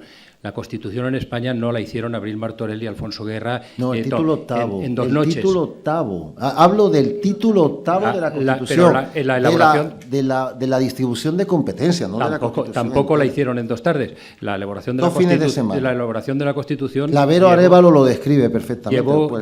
Llevó 15 meses en los que tuvieron que decir, y de hecho dijeron mucho los nacionalistas catalanes, por poner un ejemplo, a los que no has citado, que fueron determinantes en ese asunto y a su vez eran los únicos representantes en la ponencia constitucional de los nacionalistas vascos que también tenían mucho que decir en ese asunto y que los habían dejado, a mi modo de ver, un error fuera del debate constitucional. Ahí dijo Gregorio Pérez Barba y ahí dijo Manuel Fraga, ahí dijeron, eran muchos los que estaban por decir, entre ellos algunos catedráticos constitucionalistas. Es decir, ahí hay Osoletura. Ojo, no resolvieron ese título octavo Abril Martorell y Alfonso Guerra, digan lo que diga Clavero Arévalo o el propio Guerra. Lo escribieron ellos en 2 fines de semana porque el galimatías era tremendo, porque ninguno de estos autores, el único autor que se han enmerado un poquito en intentar explicarnos esto es José Alfonso Santamaría Pastor. Antes lo hizo su maestro García de Enterría. Y ellos, honestamente, lo dicen, esto no hay quien lo entienda. Bueno, eso lo dicen muchos. Pero claro, porque hay un son debate 2 autores muy destacados. Pero, por ejemplo, la referencia a las nacionalidades, eso quien lo mete es naturalmente Miguel Roca. Miguel Roca, pero que eso es un elemento sustancial en este debate. Estoy hablando del sistema de distribución, de las competencias que se reparten entre el Estado y comunidad autónoma a nivel territorial, que son el artículo 137 y siguiente de la Constitución. Completamente abierto, y en las leyes orgánicas de desarrollo se podían haber hecho cosas muy distintas. Pero eso es lo que no vale, dejarlo completamente abierto. Pero es que yo creo que la Constitución no aborda algunos. Es que la Constitución, por ejemplo, no contempla el escenario donde España es una parte más de una cosa que se llama Europa. Europa no aparece en ningún sitio. Eso es curiosísimo. Aparece indirectamente cuando se prevé que una autonomía extraña se incorpora a España, que sería Gibraltar. Bueno. Pero no hay referencia a esa Unión Europea.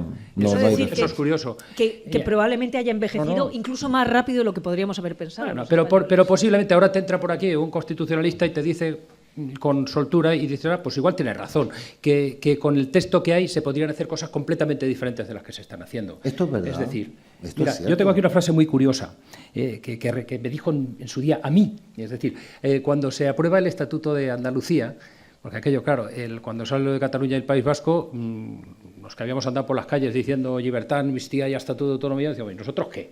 Entonces se monta todo el pollo aquel de Escuredo y las huelgas de hambre, se mete el PSOE y el Partido Comunista en un nacionalismo andaluz que ellos realmente no tenían, eso también hay que decirlo, pero que era una manera de erosionar el poder de la UCD. Y se meten, y con el liderazgo de aquel Rafael Escuredo, que tenía ideas propias, hizo unas huelgas de hambre tremendas y tal, no tuvieron más remedio que meterse por esa senda. Se somete a votación el Estatuto en Andalucía por un mecanismo muy complejo que el de 152. Pero después de decirle que sí, Suárez a Escuredo, pues le empiezan a poner trabas de todo tipo, ponen unas condiciones de que en cada provincia tiene que votarlo a favor el 50% de cada votante, en fin, le ponen una serie de complicaciones. Y la provincia de Almería no lo vota. Fue la única. Por tanto, aquello ya tenía que haberse acabado ese debate porque no se cumplieron los requisitos previos. Pero no se planteaba entonces 2 Andalucías, la occidental y la oriental, porque sevillanos, cordobeses, gaditanos querían la Pero aquello se resolvió de un plumazo con una ley con efectos retroactivos. Y yo recuerdo que cuando le pregunté a Rafael Escuredo me dice textualmente, cualquier solución constitucional, cualquier solución es constitucional si la aprueban todos los partidos. La Constitución, al fin y al cabo, nació por el consenso de esos partidos. Digo yo, ahí queda eso para por si a alguien alguna vez le sirve de algo en el futuro. O sea, si al final hay acuerdo entre quienes han hecho el texto, pues cualquier solución es buena. El problema es el acuerdo. El problema es el acuerdo. Es decir, es que esas personas que estaban debatiendo de mala manera, con prisas, o incluso si alguno de esos debates se produjo en 2 tardes, eran los representantes de los ciudadanos. No había otros. El problema con el caso de Andalucía tiene que ver con lo que comenta, pero hay algo más profundo. En el equilibrio polar de este país no cabe llegar a ninguna solución si no se cuenta con Cataluña y Andalucía. Esto es así. Esto es así. Por entre otras cosas, así de claro. Supone la mitad de los votos. Primero porque tienen los 2 PIBs más grandes de España por derecho propio. Porque el de Madrid es un PIB alto, pero porque es la capitalidad. Pero Andalucía tiene PIB tercero, segundo, según los años, y Cataluña primero, segundo, según los años. Bueno, entonces, en este acuerdo, dejarse Andalucía fuera era intolerable. Y insisto, es que cuando una cosa sale con esa rapidez y de esta manera, pues no sale bien. Entonces, aquí lo que pasa es que el precipitado político de fuerza que traía Andalucía de por medio le llevaba a tener que tener la misma comunidad autónoma con todo. Sí, ahora habrá declaración de independencia en Cataluña y Cataluña conseguirá lo que tenga que conseguir. Andalucía querrá exactamente lo mismo. Me gustaría escucharos. Por tanto, id pensando de qué manera queréis participar en este tiempo de que era una tertulia, pero ya es un debate, os habéis dado cuenta, aquí muy polarizado entre los dos, pero a mí me ha resultado más entretenido que si hubieran tertuliado de ninguna forma mucho más lineal. Pero antes de abrir paso a vuestras aportaciones, sin duda ese tiempo de la transición que estamos tratando de una forma genérica y global, como si fuera una entelequia extraña, difusa, está hecho por nombres, por personas, por acciones individuales, por personalidades, ¿no? y actitudes que han marcado también un paso en la historia. ¿A quién salvaríais? De todos los nombres que fueron actores en esa transición. Yo a Suárez y a Carrillo. ¿Por qué? Así, brevemente. Porque creo Aunque pueda parecer obvio, pero... Porque creo que tuvieron una mezcla de intuición y de sensibilidad que, por cierto, echó a faltar en los líderes actuales desde el momento mismo en que empezó la crisis financiera y económica, y creo que ellos sí la tuvieron. Yo creo que acertaron con lo que la inmensa mayoría de los ciudadanos esperaban de ellos. Elpidio. Yo creo que de la transición política lo único que se puede salvar es la ilusión, que no salvo a ningún político de los que estaban allí, pero sí la gente que tenía una ilusión sana, que fue mal utilizada por vivir en democracia. Ese fue el protagonista de la transición, eso es verdad y estoy de acuerdo con lo que ha comentado Carlos, es decir, la gente quería otra cosa. No tiene por qué ser un político. Pues no, es la gente, la gente en general, obrero. No, la gente... La ciudadanía española demostró algo tremendo y es que tenemos una capacidad de adaptarnos a nuevas circunstancias, de cambiar. Entre lo que comentaba él, que yo esto lo vi una vez, la primera vez que venía mi padre era diplomático, yo vivía en Venezuela, pasé por Barajas, me montaron en un coche, un 1500, había suelos de adoquines, aquello se movía muchísimo. Total, que de pronto el coche para en seco, digo, oye, ¿qué pasa? Le digo a mi madre, esto... Y otro coche había parado enfrente, sale un taxista, saca una pareja, llama a no sé quién, y le digo, me pasé media hora dándole la barra a mi madre, ¿eh? ¿Me vas a contar qué ha pasado ahí? Que se habían besado. ¿Se habían dado un beso? Nada de fornicar, ni nada. ¡Un beso! Un beso en el taxi. Se montó la de Dios. De ahí al matrimonio gay es un avance, obviamente, en pocos años. Ahora, esa ilusión, que es la auténtica protagonista permanente en este país y lo que nos da capacidad, fue masacrada por la clase política. En un proceso, no tal como lo hemos vivido estos 4 años, hubiera sido insoportable, es evidente. Es verdad que hubo personajes destacados como Suárez, que hubo un momento en que se pensó que a lo mejor, pero no. Un desastre, porque es una escalera que nos ha llevado a donde estamos, paso a paso. Ahora, la gente sí. Mucho valor tiene. No obstante, hubo un tiempo, una época en este país en que se admiraba a los políticos. Quizá duró poco tiempo, ¿verdad? El vídeo, tú decías, unos meses solo, pero es Yo creo verdad. que sí, que hubo Se unos meses admiraban. que la gente tuvo una gran ilusión con Felipe González. Nos parece extraño, con pero era así. Alfonso Guerra, con unos políticos que parecía... Carrillo siempre ha sido un personaje bastante controvertido, sobre todo desde dentro del Partido Comunista, con muchos claros y oscuros. Yo no me atrevería a situarlo aquí como alguien admirado, pero sí creo que se despertó una ilusión tremenda con el socialismo.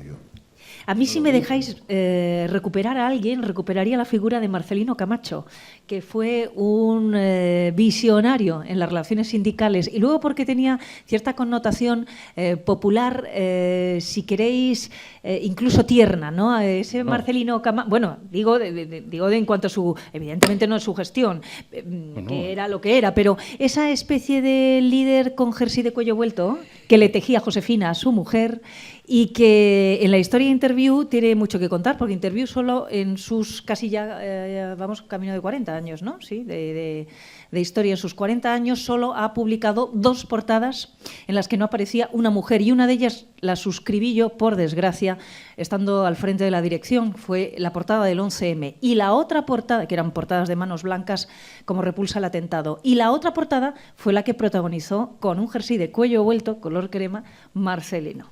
Así que tú sabes quiero recordarle. esos jerseys con cremallera y con cuello vuelto se llamaban así, los marcelinos. Los marcelinos. Y llegaron a ser incluso comercializados por una empresa de Soria. Por eso decía yo lo tierno, ¿no? La ternura solo se puede puede recordar con ternura a un personaje como Marcelino Camacho, que por cierto también fue muy discutido dentro de comisiones obreras, sobre todo en los últimos años, porque era ese...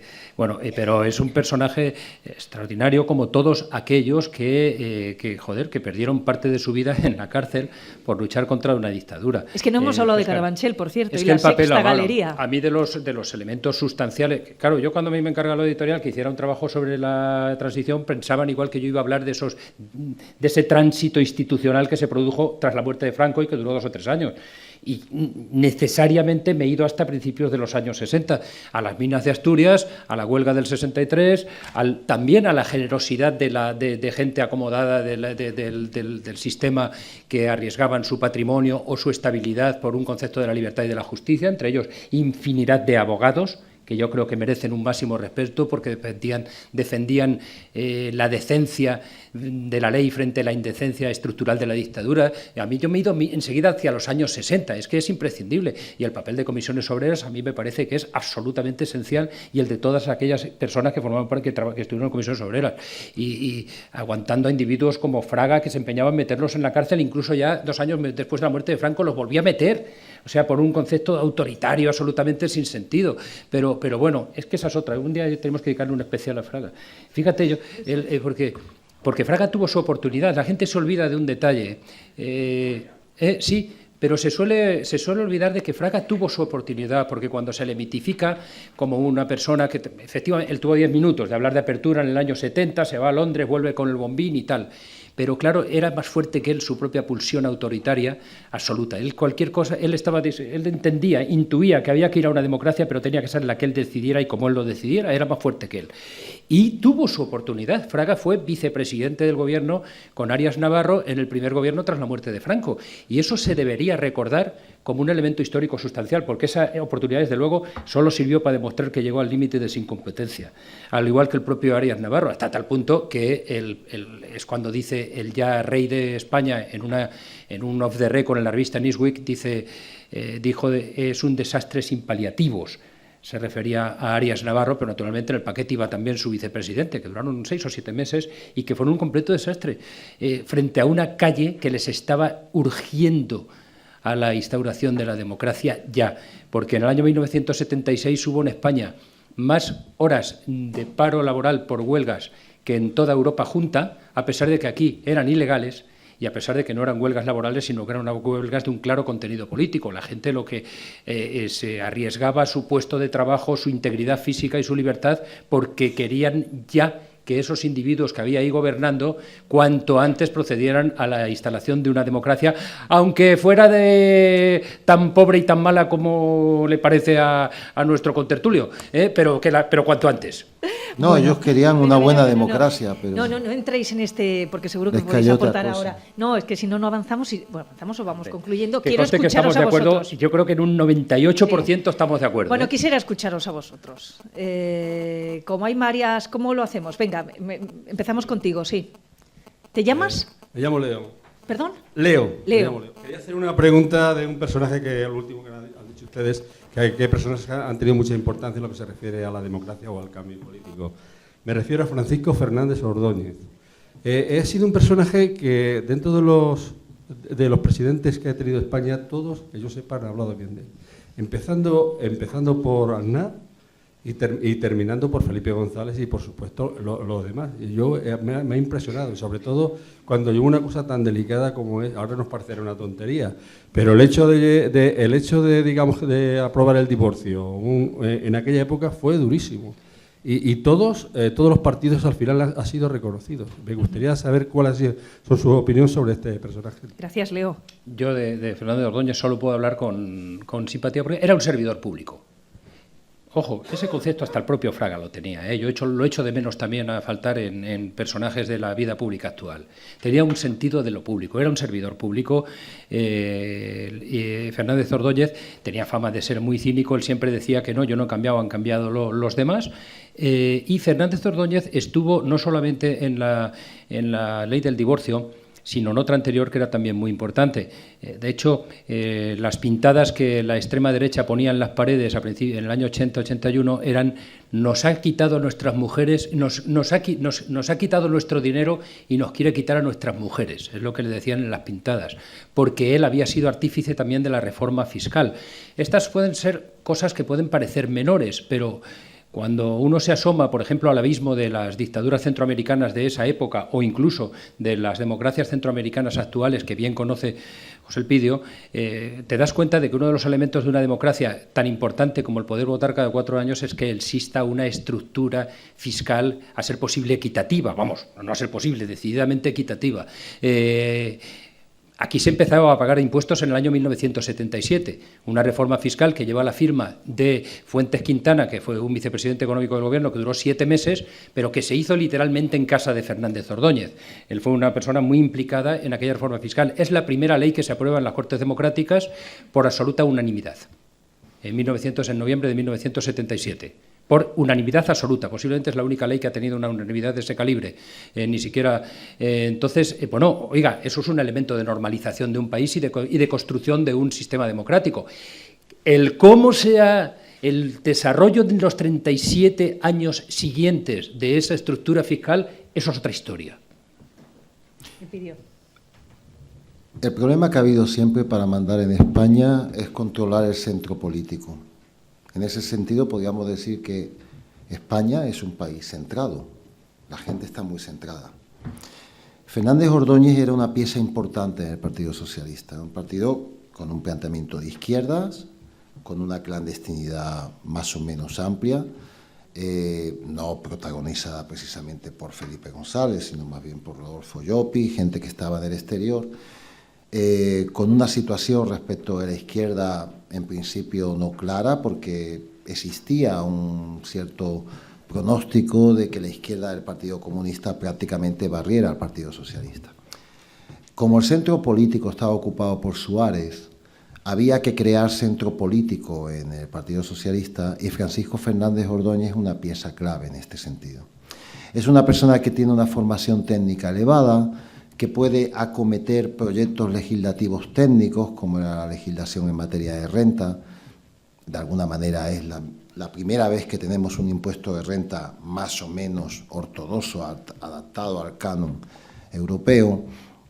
Y en ese sentido tenía bastante reconocimiento dentro del Partido Socialista. Y esta es su figura y por eso yo creo que ha perdurado, porque no tenía una situación de extremo, sino más bien, como se ha comentado, de servidor público, de funcionario, de tecnócrata, pero con un sentido social más o menos equilibrado que le permitía desenvolverse bien ahí.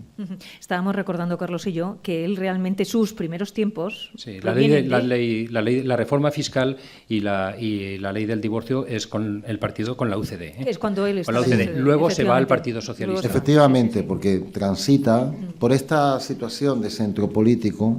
Él no era el fundador de aquel, ¿cómo era? El Partido Socialista... Sí, hay mucha gente del PSOE que no recuerda recuerdo, esto. ¿no? Sí.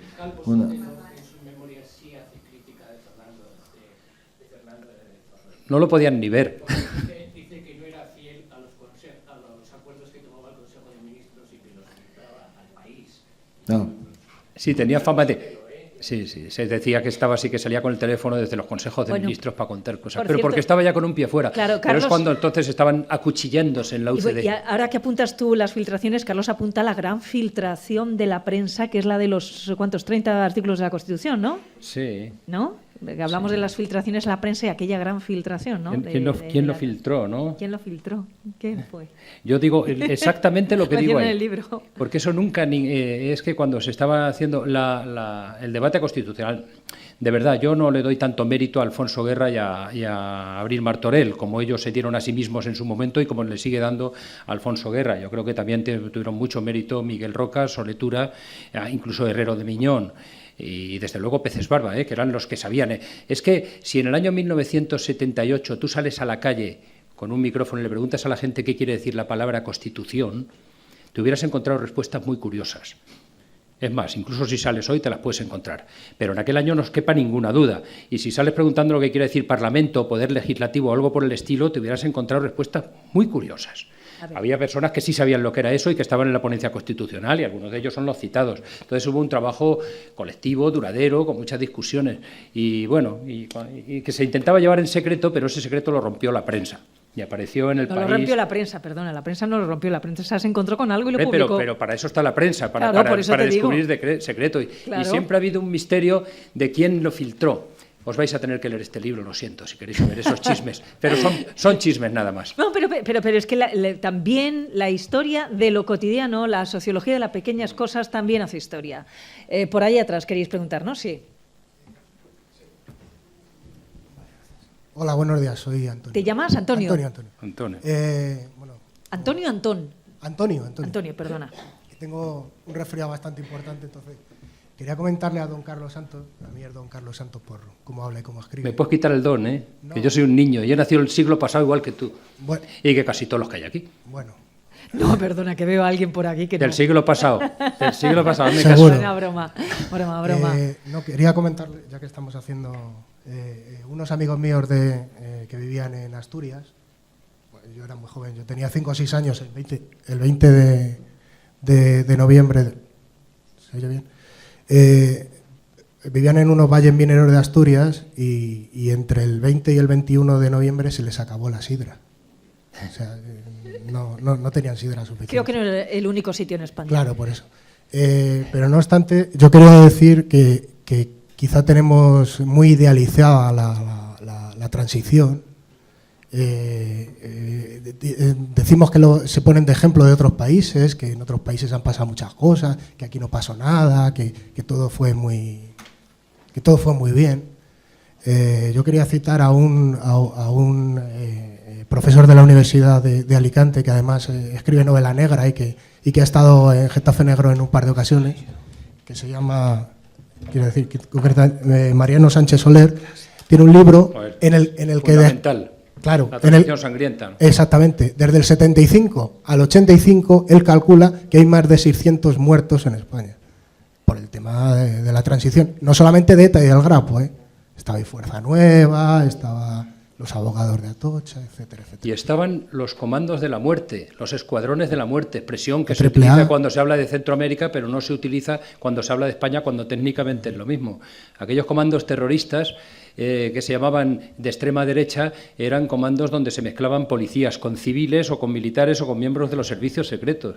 Cuando se hablaba de los ultras de Fuerza Nueva, que era una organización nacida en torno a una revista fundada por el notario de Madrid, Blas Piñar, o de la organización que dirigía Sánchez Covisa, un químico del que nunca se supo qué ingresos tenía, que vivía ahí en la calle Atocha y que dirigía los guerrilleros de Cristo Rey, eran organizaciones parapoliciales, eran comandos de la muerte en el el día a día, y eso estaba ahí. Y había, yo en este libro que intenta ser desenfadado, no voy a tener más remedio que recomendároslo vivamente, porque sobre todo porque está contado desde la calle, desde donde yo viví aquello, ¿no? Y creo que, y además lo he hecho con colaboración de más de 50 personas que lo vivieron también, ¿no? Es un ejercicio de memoria colectiva, en la medida que aquello creo que fue algo que hizo mucha gente. Lo que a mí me interesa de la transición y en lo que creo que hicimos un buen trabajo. Pero el miedo era una constante.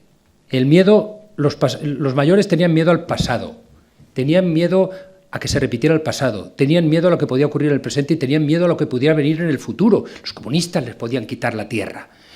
Había miedo, había muchos miedos cruzados, y los que no teníamos miedo, teníamos un razonable miedo a que te saltaran un ojo o a que te pegaran un tiro, como se lo pegaron a Javier Verdejo, que era más pequeño que yo, hermano pequeño de un compañero mío en Almería, o que se lo pegaran a Arturo Ruiz delante de tus narices en la calle de Barquillo en Madrid, o que, en fin, el miedo a lo que te pudiera pasar esa tarde. Había miedo, había dolor, había sangre también, había muerte.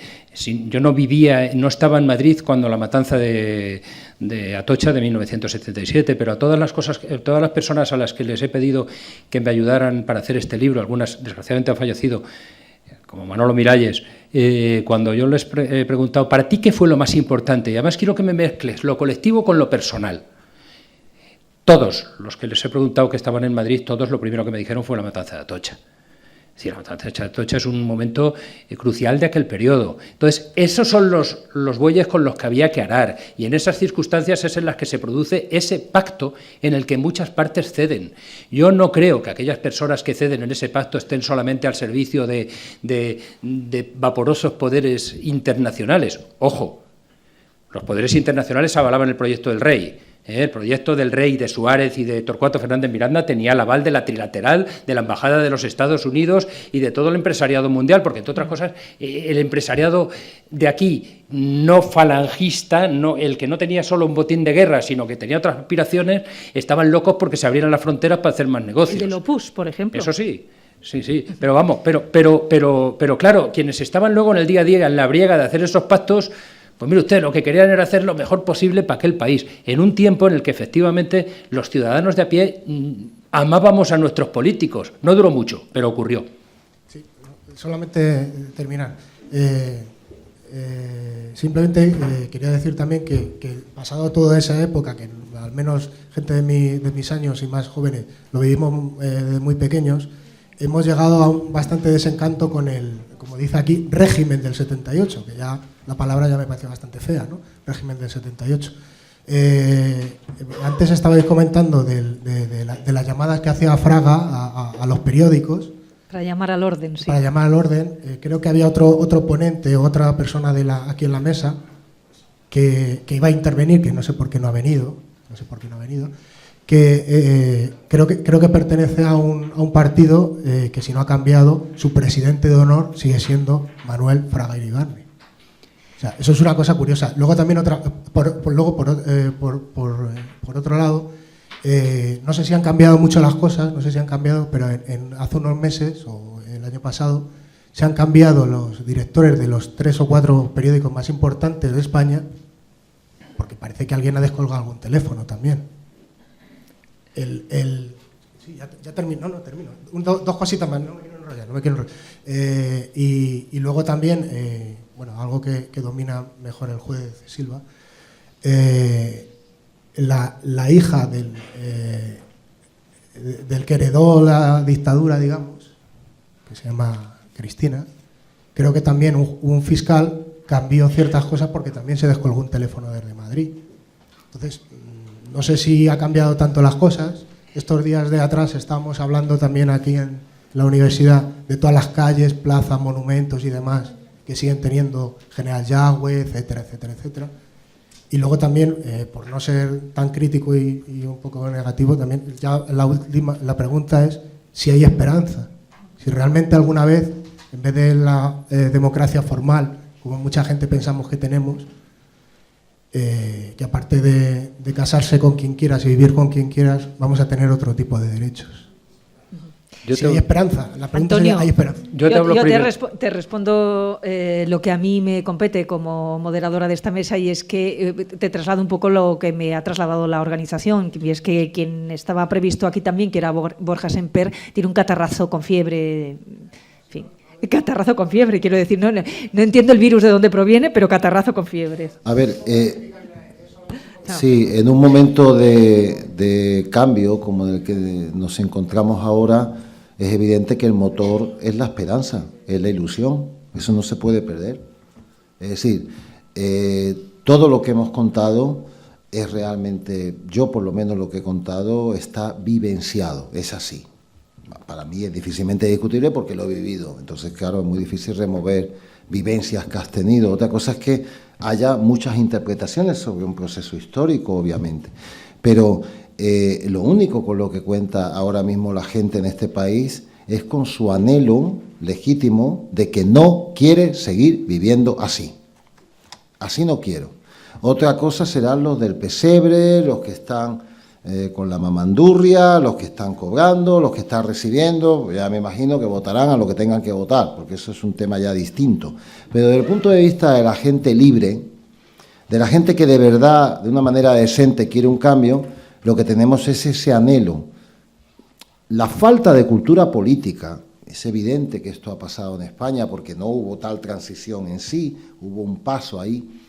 Bueno, pues no ha habido, dentro de los partidos nos hemos dado cuenta cómo han sido casi especialistas en seleccionar a los peores. Hombre, porque lo de Rajoy, ostras, vamos, a ver, es muy duro, ¿eh? Hombre, de todo lo que tiene la derecha tiene que existir, hay que... Rajoy, ostras, es difícil de encajar en un país de casi 50 millones de habitantes que un presidente del gobierno, Luis, sé fuerte.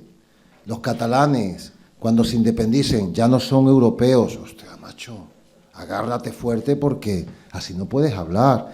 Claro, ilusión es lo que tenemos y la vamos a tener, pero hay que articularla. Y aquí tenemos el problema de nuestra falta de cultura política, cívica, porque nadie se ha ocupado de montar esto en serio durante 30 años en universidades, etcétera. Son aparatos de partido, aparatos de poder, no muy distintos de los aparatos de poder que podía haber en el falangismo, en la vertical sindicalista o en el Comintern en la Unión Soviética, con unos sistemas de selección salvajes en busca directamente de la mediocridad. Y claro, esto es desmovilizar a una sociedad entera. Ahora tenemos que hacer esto. En esto están algunos partidos emergentes como Podemos, hemos estado nosotros en Movimiento Red y es muy difícil. Este es el reto, pero lo que hay es ilusión. ¿Alguien más? Nada más. ¿Ya la sumamos a la conclusión, te parece? Sí, pero al menos... Bueno, apunta algo, Antonio. Mi venga. contestación me puede servir de paso ya de conclusión.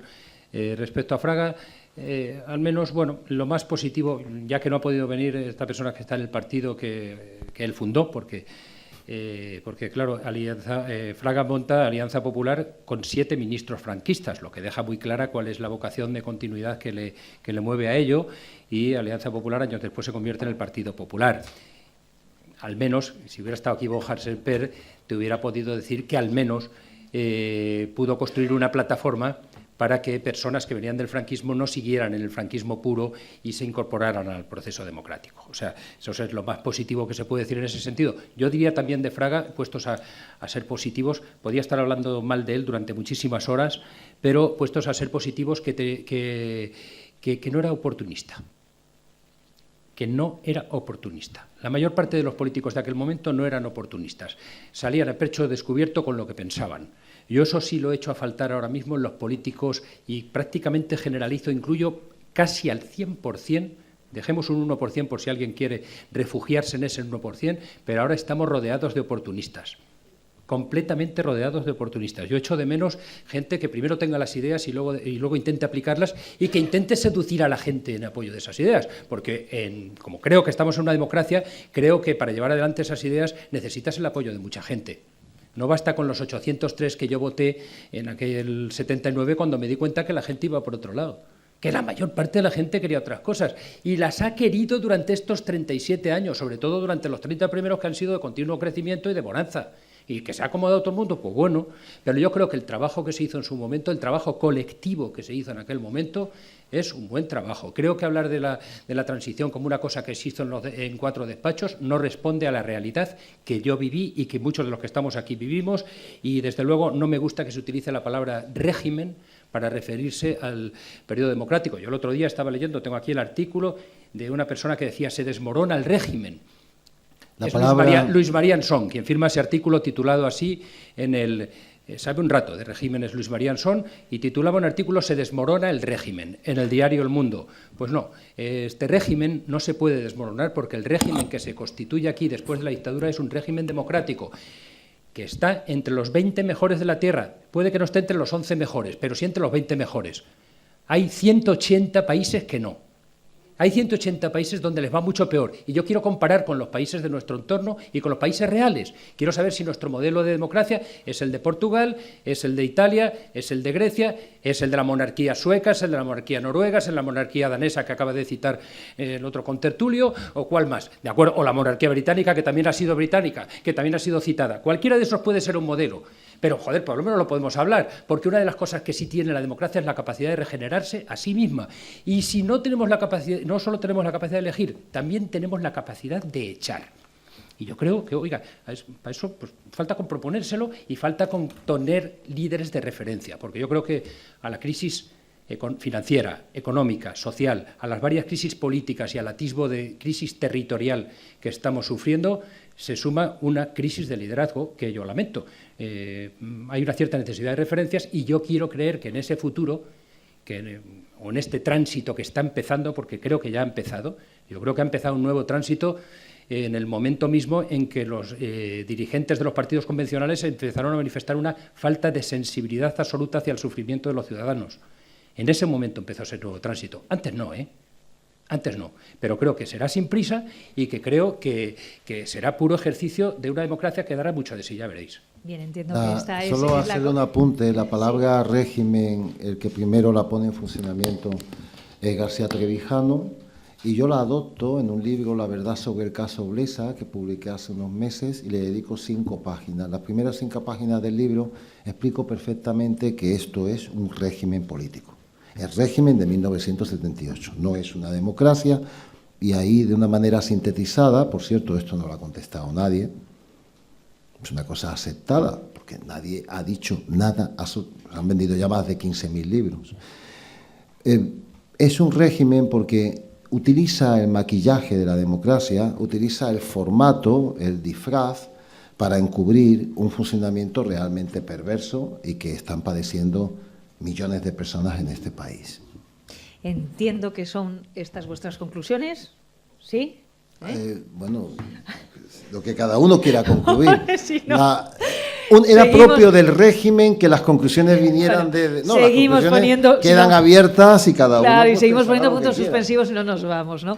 En cualquier caso, es un debate baladí el hecho de respondernos a nosotros mismos si la transición está completa, si fue un proceso tan idílico como nos han trasladado o está lleno de fisuras. Quiero decir que es baladí porque no vamos a llegar a un consenso entre todos, ¿no? Cada uno nos hacemos una particular reflexión y depende del aspecto que abordemos será nuestra respuesta.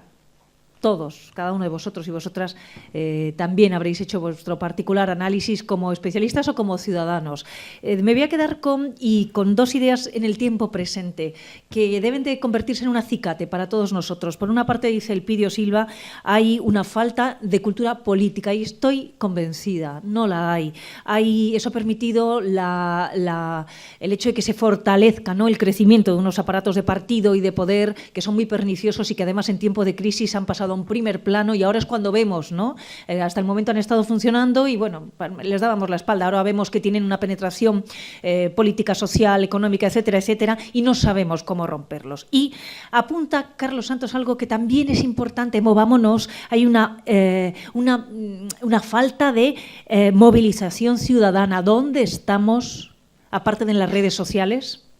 en la calle protestando, pidiendo. Hay una enorme y muy triste apatía social y política. Ya no es solo que convirtamos las elecciones en eso que decimos de la fiesta de la democracia, es mucho más que eso. Es decir, no podemos relajarnos, entregar nuestro voto y pensar que en 4 años que lo hagan ellos y ahora, en fin, dentro de 4 les vamos a decir si no han aprobado o han suspendido, que siempre suspenden.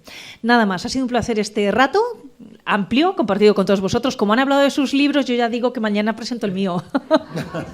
Que es verdad, Ana María, que mañana presento mi tercera novela en la feria, ¿no? Que es en la Plaza General Palacios. Un novelón romántico, en el mejor sentido de la palabra novelón y de la palabra romántico. Y de misterio. Que me he leído de cabo a rabo y que es delicioso. Y de secretos. Entre y que además, leyéndolo, os daréis cuenta de la inteligencia superior que tiene esta persona, aparte de la manifiesta sensibilidad que tiene también. No, pero ¿sabéis lo que pasa? Que es que la vida está hecha de grandes asuntos sociales, ¿no? Altisonantes, y de pequeñas cosas, de lo íntimo, de lo cotidiano, y que la historia se compone de todo ello. Gracias, un placer.